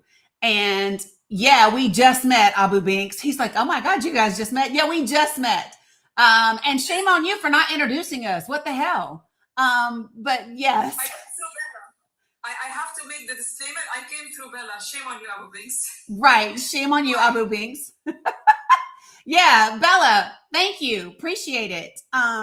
So because here's the thing about us and where we are, right? Because things are really crazy over here in our little world. And it's not the same as what crazy looks like in Lebanon and in Gaza and in all of that, right? So They bombed next to us, like 7 kilometers away from my house. yeah. The day before yesterday, and they claimed that they had unalived somebody from the resistance group. They didn't alive anybody. They actually unalived 2 civilians, and they injured dozens others because they hit a residential building when people least expected it, because supposedly it's a ceasefire. Right. It's crazy enough that the Israelis, basically they send drones after me when I'm down south. I've documented some of them. It's actually in 4 different cases. One of them I published on Twitter. They threaten you. They've unalived 8 of my colleagues, including Amal Khalil, Ali Shaib, Fatma Ftouni, Mohammed Bikai, Isam Abdullah. I can name all of them. Out of nearly, so far, we have 21 reporters and media workers who have been unalived by the Israeli occupation. In Palestine, in Gaza, it's nearly 260. Right. So when you look at the whole situation, they're unaliving people who are relaying the truth because they want their mainstream media and their lying groups to actually prevail with their narrative. They are playing with history and the what you call documentation of history because they control the media and they don't want somebody else to cover it from the ground. Right. That's why they are unaliving us. Yeah, that much I know. Okay, so when we talk about what we can do and how do we change it, right? In the States, there's only one body in terms of our government that has the ability to rein in our executive branch and our judicial branch, and that is Congress, right? And there are some people that are like, well, voting will never change anything. And because I believe in people, I don't believe that. So, what do you think about? Because my thing is that things are changing here because of social media, because of conversations like the one that you and I are having right now. I believe one of the biggest ways that we can help is by having the right people. I hate using that word because what the fuck is the right people, right? But having people actually run for office that have the integrity to not be part of the system and who are willing to stand up to this administration, to stand up to our court systems, and that's our Congress, right? And so for me, my focus has been, so I'll show you. So one of the things that I've done, so I've done all of our election data for the last 5 years, all of our federal elections we had 12 states in 2024 that had margins of 10% or less. So I looked at those 12 states and every county in those states that also had margins of 10% or less. And then I looked at how those states all looked for the last 5 years, right? And then created a database of like, this is how we go and flip the seats that are happening in Congress. We've got 18 in the House, I'm sure as you know, 22 in the Senate. And so in order for us to not only help Americans, because I think the Democratic Party and the Republican Party are damn near the same when it comes to foreign policy. We suck. We suck for the world. Democrats and Republicans, we just do. Right. Don't control your foreign policy. Your foreign policy doesn't change. It's the way that you execute it that changes. That's it. That's it. Right. So, so the best chance that we have in being able to change the way that we implement anything is if the people really work their asses off, literally for the next 6 months, and take the majority of those seats that are in Congress, in our Senate, and in our House. And then continue that work into 2028 so that all of the people that have been in the establishment taking the pro-Israel money, whether it's Kufi, whether it's AIPAC, NORPAC, J Street, doesn't matter. And that's our avenue to be able to not only help us and ourselves, but to be able to help you and everyone else. What are your thoughts on that, having all of the knowledge that you have? Oh, you're muted. You're muted. You're muted. Sorry, I muted myself because of some exception like noises. Look, you cannot change it on the Congress level that easily because your system is rigged. And at any point when you are facing a machine that pumps in hundreds of millions of dollars in bribes to own your Congress, APAC, etc., that's a really tough machine to fight against. What you need to do is basically you need to put a medium to long-term strategy so you can regain back your country. Yes. And it starts with the grassroots movements in terms of electing your representatives in the neighborhoods, the mayors, local, and then growing larger and larger. And by the time that you manage to get your first 5 or first 10 Congress people into the Congress, it becomes easier because you have created a change on the ground from the nucleus. Yes. You cannot create the change from the outside or the larger, like I want to elect this congressman. And you go and vote for somebody, but eventually what happens? All the money goes into these elections and people are still not awakened about the situation properly. And the voting system is rigged. So at the end of the day, when you have a massive turnover on the ground, on the neighborhood level and the area level, the mayors, and the larger level, until you reach the House of Representatives and then congressmen. Yes. That's basically, it's going to take anywhere between, I think it's anywhere between 5 to 12 years. Yes. And that's what I have said as well, right? That's what I have said as well. And so part of what we're doing is going into our communities. So for the last 7 weeks, we have been talking about things that matter and getting people to kind of come together. And so I will show you what it looks like. So in 7 weeks, we have people in 48 states, in 360 counties, right? And we are organizing grassroots where people are going into their communities. They are knocking doors, talking to their neighbors. They're going to libraries, community centers, college campuses, all of those types of things to have conversations. So this is what we look like. Schools. Start with colleges and high schools. Yep. So this is what we look like on a map, right? So in 7 weeks. I don't know if you can see it. So these are all of the people so far that have joined up with us. But what I've done is I've started building a database so that people can get information, right? So somebody name a state and a congressional district. Any state, any congressional district. Well, let's go with the state of not California. Did you have Detroit, Michigan? Yep, I have Michigan. So does anybody know what congressional district Michigan is in? So I've started building graphics for every district in English and in Spanish, right? And I'll give you an example. So these are for different topics. So for example, this is about our bill. So in this one congressional district, these are the number of children and adults that are going to lose their Medicaid. This is their food benefits, right? These are the people that are going to become uninsured. So I have been... Yes. Can I tell you one thing? Yeah. Go back to the first picture of the child. And don't put did you know. Just write your child will be next or could be next. Yes. You link it to people's feelings. No, you put it the headline, your child could be next. I got you. So when you link to people's primal fears, their direct families, their emotions, that's when they start reading it. People are not... I got it. They are more audiovisual. Yes. So when you say, you know, it sounds like basically one of the exams or like one of the trivia questions that people don't care about. Yep. But when you have like, child is next, what's going to happen to my child? They're going to actually go and read those 3 lines. Great point. They're too lazy to read 3 lines when it doesn't relate to them. Yep. Perfect point. Audiovisual. Yep. I got it.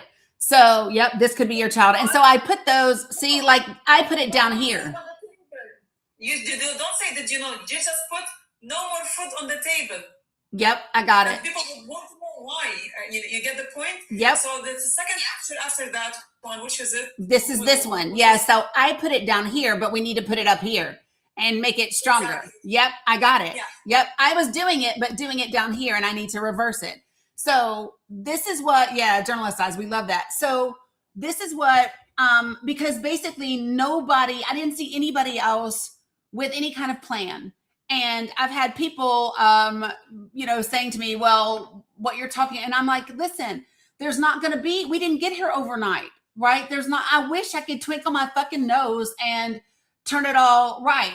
But we didn't get here overnight. And so this is what I believe, and I would love to know your thoughts. So what I believe is we need to have boots on the ground, community conversations that matter to people so they understand exactly what is happening to them, providing accurate information that cuts through the noise, right? That is verifiable. So like there's a Google Doc in here where I have the link to all of the facts. So if people want to fact check me, fucking fine, come click the link and go see it, right? I'm glad with that. Like I'm all about that. Fact check me all day. But then, so the goal is I want people to believe in something. I want people to believe that we have the ability to make this change. And so what we do is we meet every other week right now. All right. So we're meeting tonight at 8 p.m. Eastern Standard Time. We hop on Google Meet, which if you want to come in, I'm happy to send you a damn link.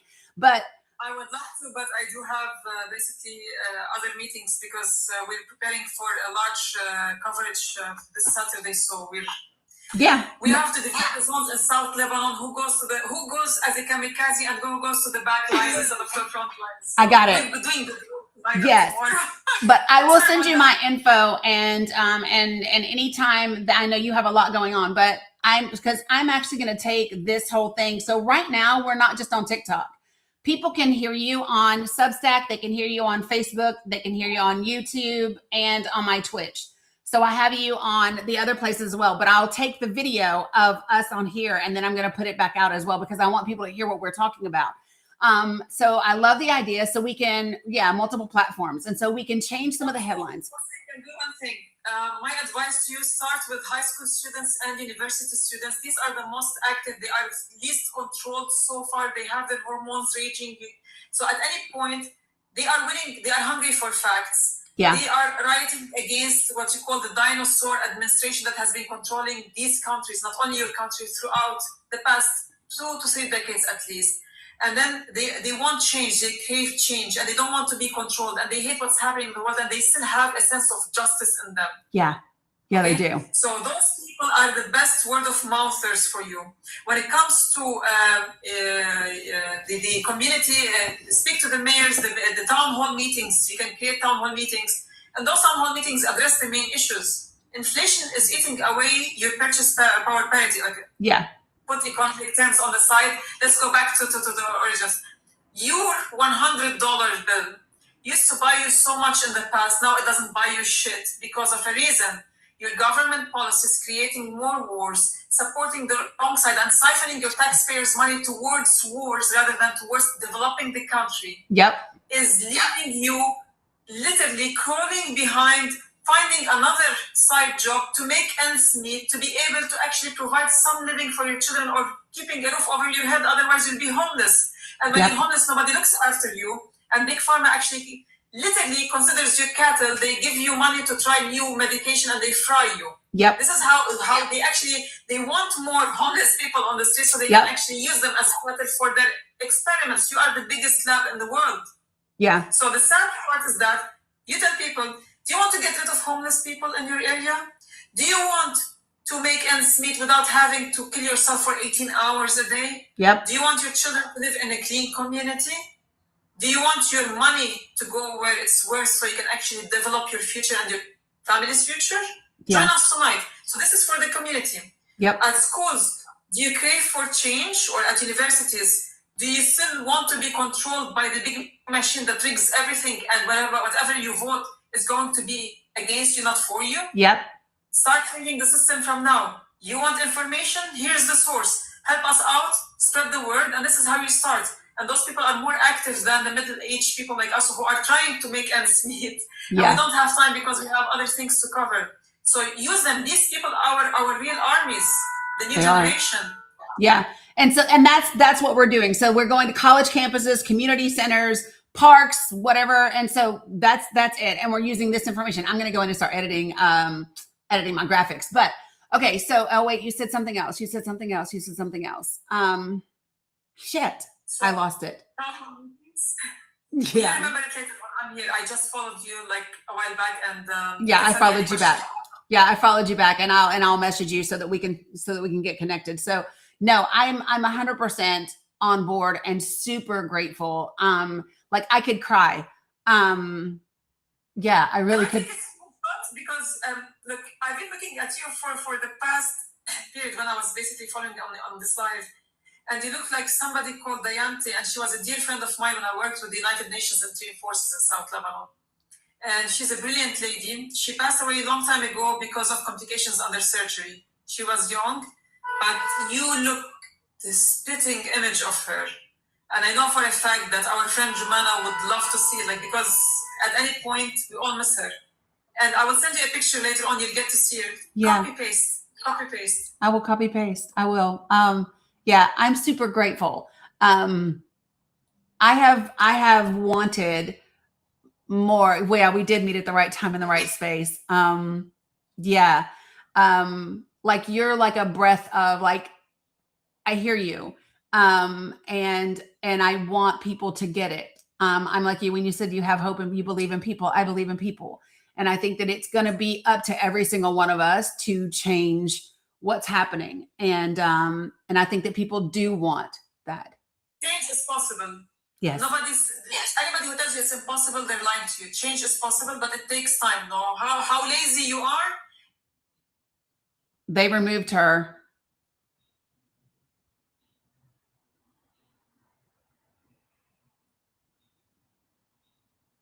So they removed her because somebody flagged it again for misinformation. She said, LOL. Yeah, I'll message you. It's okay.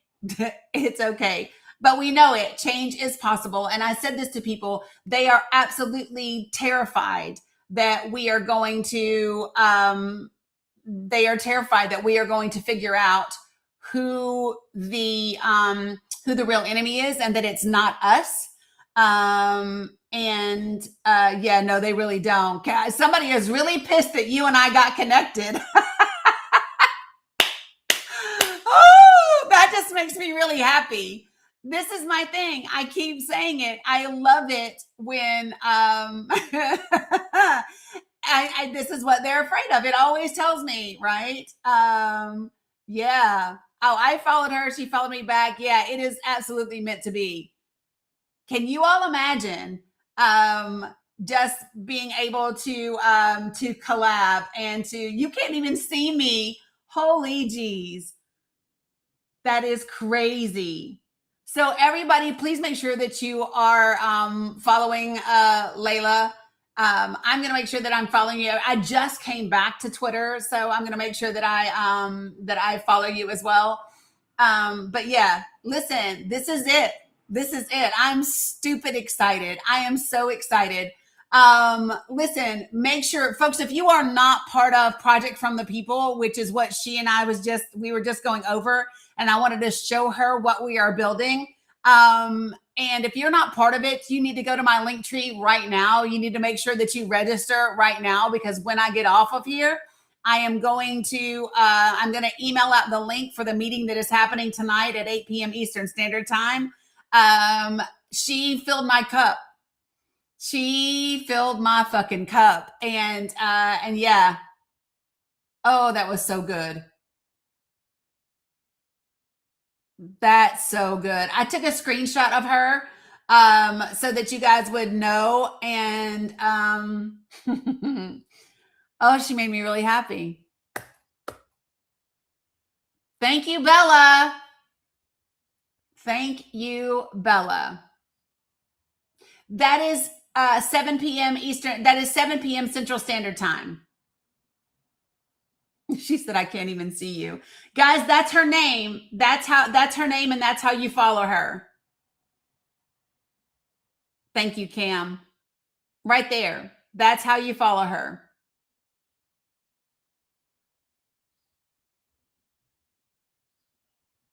She opens every Saturday and Tuesday on TikTok. What time, Bella?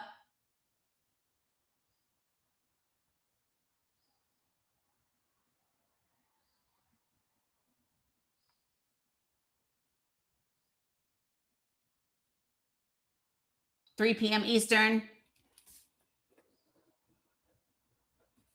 And that's Tuesdays and Saturdays. That's amazing. Okay.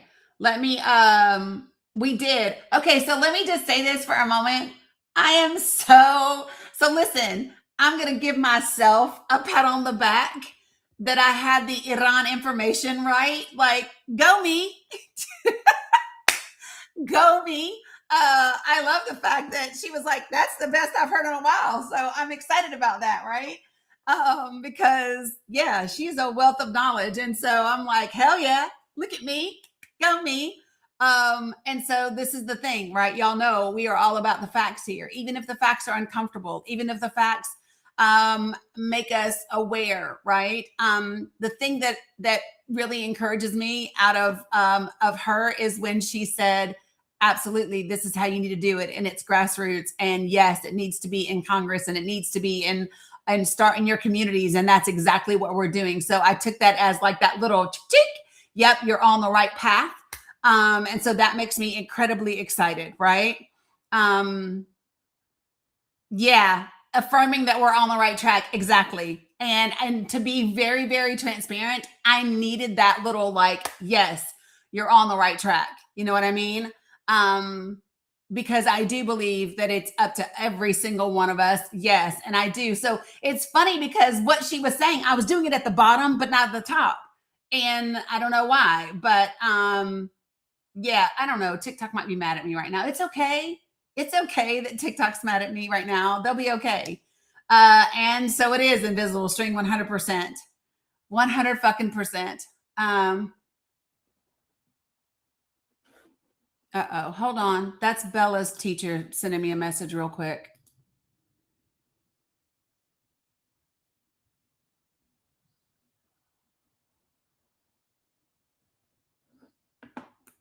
Okay. I love her teacher.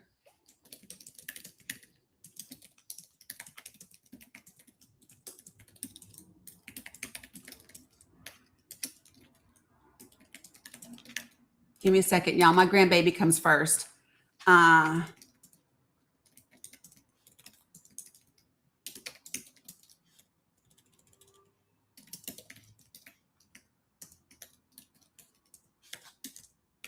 So let me just tell y'all something.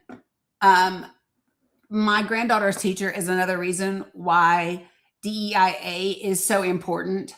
They banned her until the 10th. That's in 3 days. Somebody's really mad at her. They really did not like all of that information. That's okay because we will do,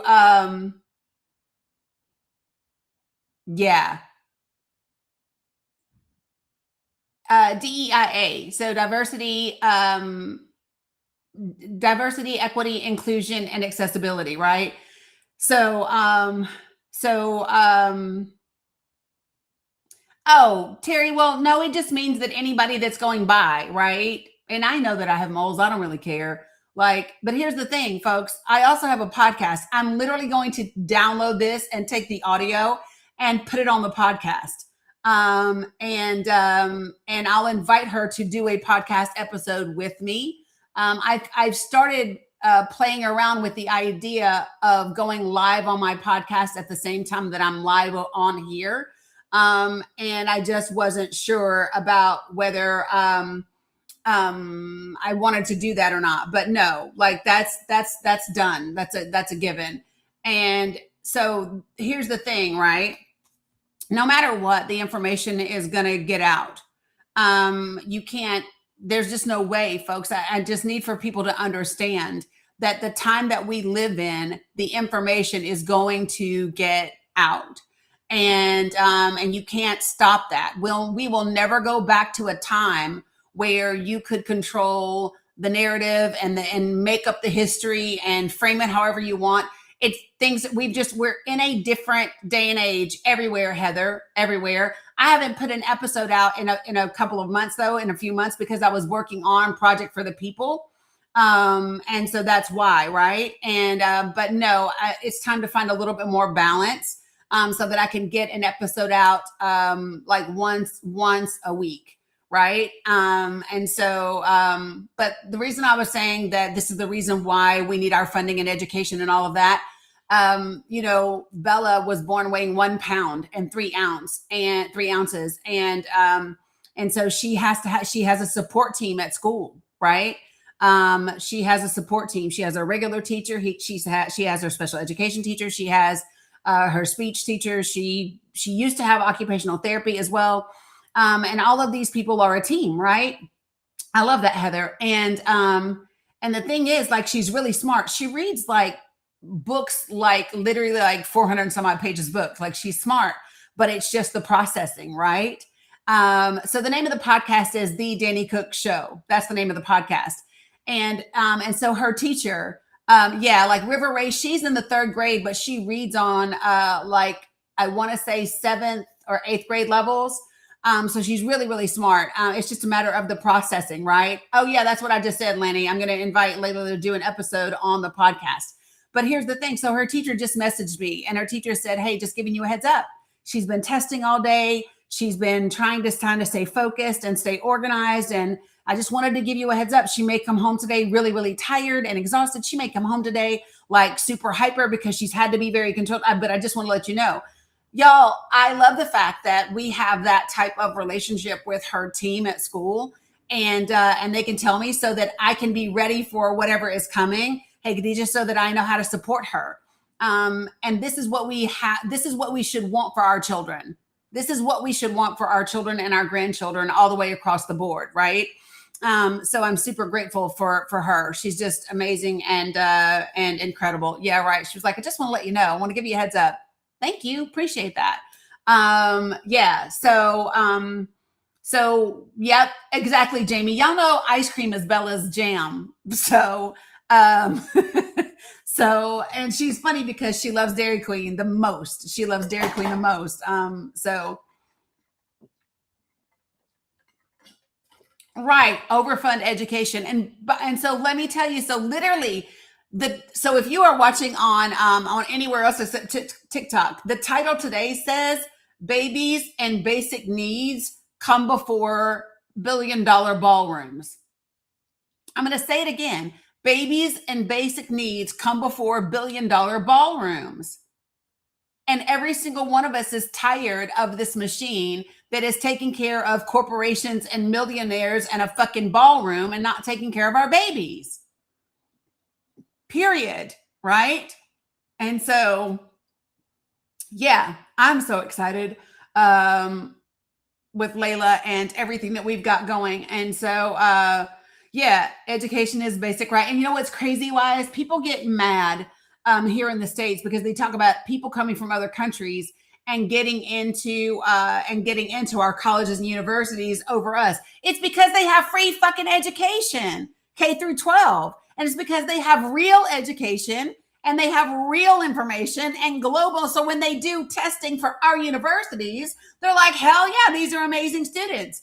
And if our government invested in our education for our children in the same way, then our children could have better access, right?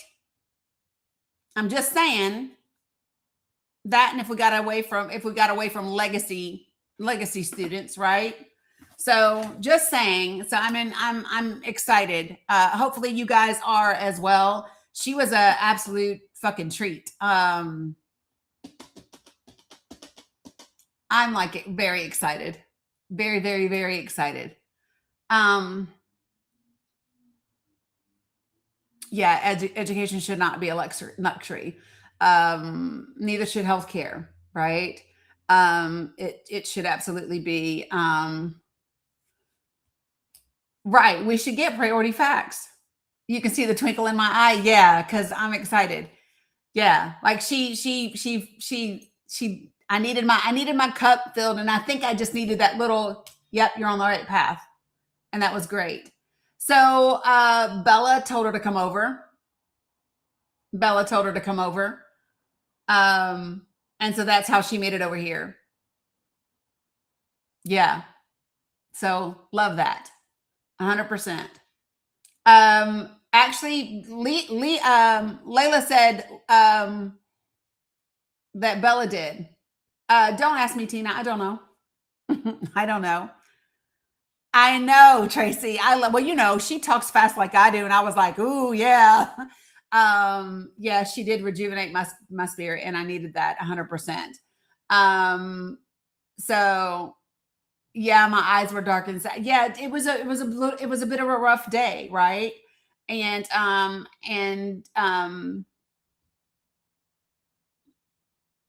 oh, I believe that, Wise, and I do, and I love that for them. I love that France did that for their students. We literally have, so let me tell you how crazy the United States of America is.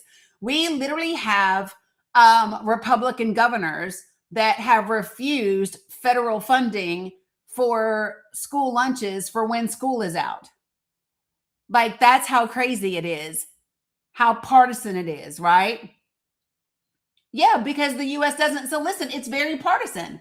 Like, literally, yep, Texas did it, Tennessee did it. There were 13 governors of Republican states that said no to federal funding to feed children during the summer. Right. See, that's the most important thing, is that she came. I'm all for it, hands down. Whether it was you, whether it was Bella, whether it was you and Bella, I don't care. I am just grateful that she came. And really needed that, right? Yeah, it's super gross. It's super gross. Just so everyone kind of really understands that. But we are really truly not going back, y'all. I don't know if they might not understand it, but we are not going back. And so we are going to continue to build the information that we need, and the database, and do the grassroots organizing that we need. And that's happening. No, the world is not going to go back. See, not going to go back. And I cannot wait for the day, and I mean this with every fiber of my being. I've always said I'm going to go to Gaza, right? That's going to happen. And now I might have to take a little trip over into Lebanon as well. There will come a day where that gets to happen. 100%. I think, right. I know. See, so let me tell you what I keep saying. So this is what I say to you all about this, what is happening right now, this push, this rise in vulture capitalism and fascism and all of those things. This is the death rattle for that type of leadership, the type of government that we have had. This is the death rattle for it. It's just like, and I say this, it's like when you have cancer, right? And you're really, really sick for a while, and it looks like it's, you're on your way out, and then all of a sudden you have a really good day, right? And all of a sudden you're doing great for like 2 or 3 weeks, and then you suddenly just like, right? That's what this is. This is that last little death rattle before this bullshit, thank you, Linda, is done for. We can build governments and countries and institutions and people that understand that owning each other and dominating each other is not necessary and is not the way that we should be living with each other. And we don't have to live that way. And we're not going to continue to live that way. Not happening. Nope. We are tired of the bullshit. So, by the way, do not forget that tonight we're going to be talking about Hawaii's bill, which is SB 2471. If you are not familiar with this, if you're not familiar with this bill, SB 2471, it is a bill specifically that has been put together, and it is one step away from being signed by the governor in Hawaii, and it would take away the powers of artificial persons. So in other words, it would make Citizens United a thing of the past in Hawaii's elections, which would be amazing. So if you want to hear how we intend to go after that in every single state in the country, right, then you need to come to Project for the People tonight at 8 p.m. Eastern Standard Time, because that's one of the topics of conversation. So I'm just going to give you like a small example. So in North Carolina, there's 100 counties in North Carolina. We have people that have joined Project for the People in 24 of those 100 counties. So that we account for almost 25% of the counties, right? It is, Frozo. We account for 24%, almost a quarter of all of North Carolina's counties. So here's the strategy. You take SB 2471, you turn that bill and you make it applicable specifically to North Carolina. We are role playing tonight. And then once you take it, then you take that bill, right? And you get a little signature sheet. You go throughout your community right there in your county. You get 100 signatures minimum on that. And then everybody in all of those counties collectively sends it to your state legislature. And now all of a sudden, the state legislature in the state of North Carolina has to deal with the fact that 25% of its counties is asking for this bill to happen. And there's 2,400 people that have signed on and said, yes, I want this to happen, because we've gotten each, there's 24 of us, there's actually more than 24, but there's at least 24 of us getting 100 signatures to put that in. You see what I'm saying? And then imagine when you do that in every single state. Imagine that. So I will be sending out the email for tonight's meeting, because I have to get the girls off the bus and get their snack set up and whatever. So I would say 4:00 Eastern Standard Time. So that's in 2.5 hours. I will send out the email. So everybody that has registered for Project for the People, okay, make sure that you do it if you want to be at the meeting tonight, or if you want to get the link to watch the recording. You need to sign up for Project for the People, okay? Because that is how you get there. And that is how you get the information. I don't know about y'all, but I am like, I'm ready. No, it's not too late you can go do it right now. It's in my link tree, proud. Yeah. Yep, and we do have merch.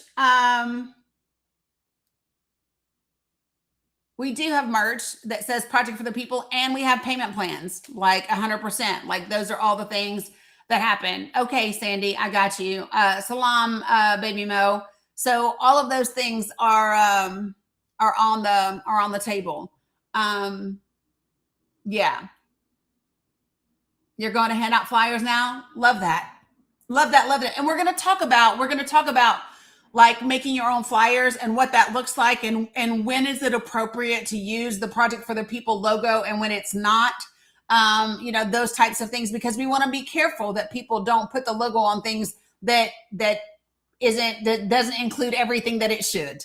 Okay. So we're going to talk about all of that this evening. And then we need to have a working meeting on Google Meet, where we get on Google Meet together and work on graphics and work on strategies and role playing and all the things, right?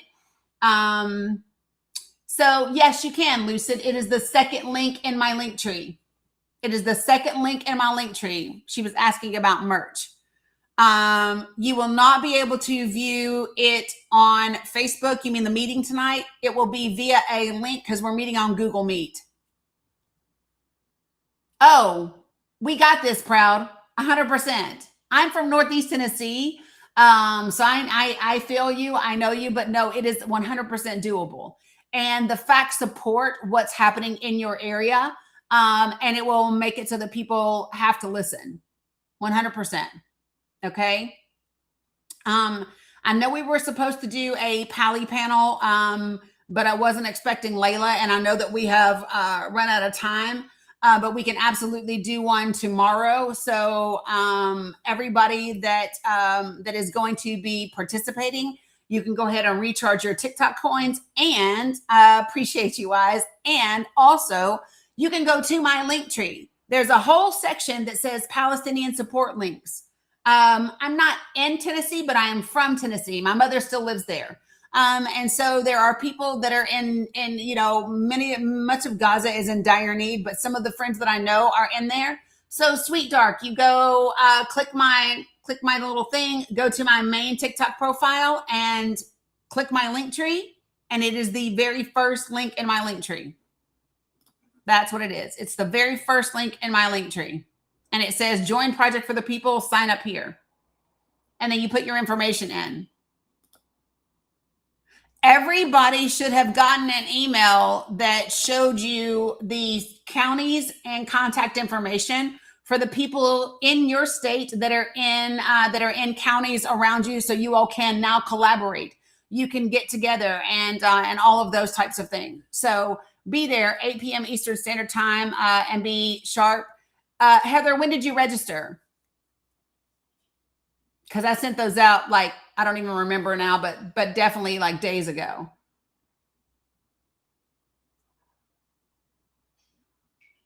For the people info, yeah, you can absolutely do that. And there are flyers that you can use that are in the Google Drive already that you can share in those spaces. 100%. Nope, Scotty, not yet. Not yet. You signed up yesterday. That's why you didn't get an email, because it went out before that. I love that. Love it, love it, love it. And yeah, I'm gonna do some more as well. And listen, I have new graphics that will be finished as well before this weekend. So this is the weekend. Shits and Giggles, you registered as well?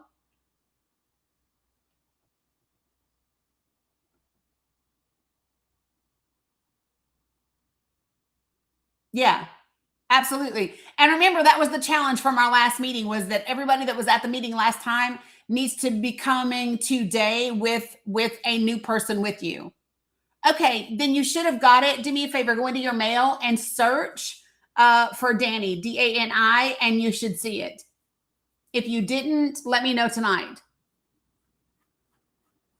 Okay, yeah, I need to get my shoes and socks on to get ready for the girls to be here. Okay, so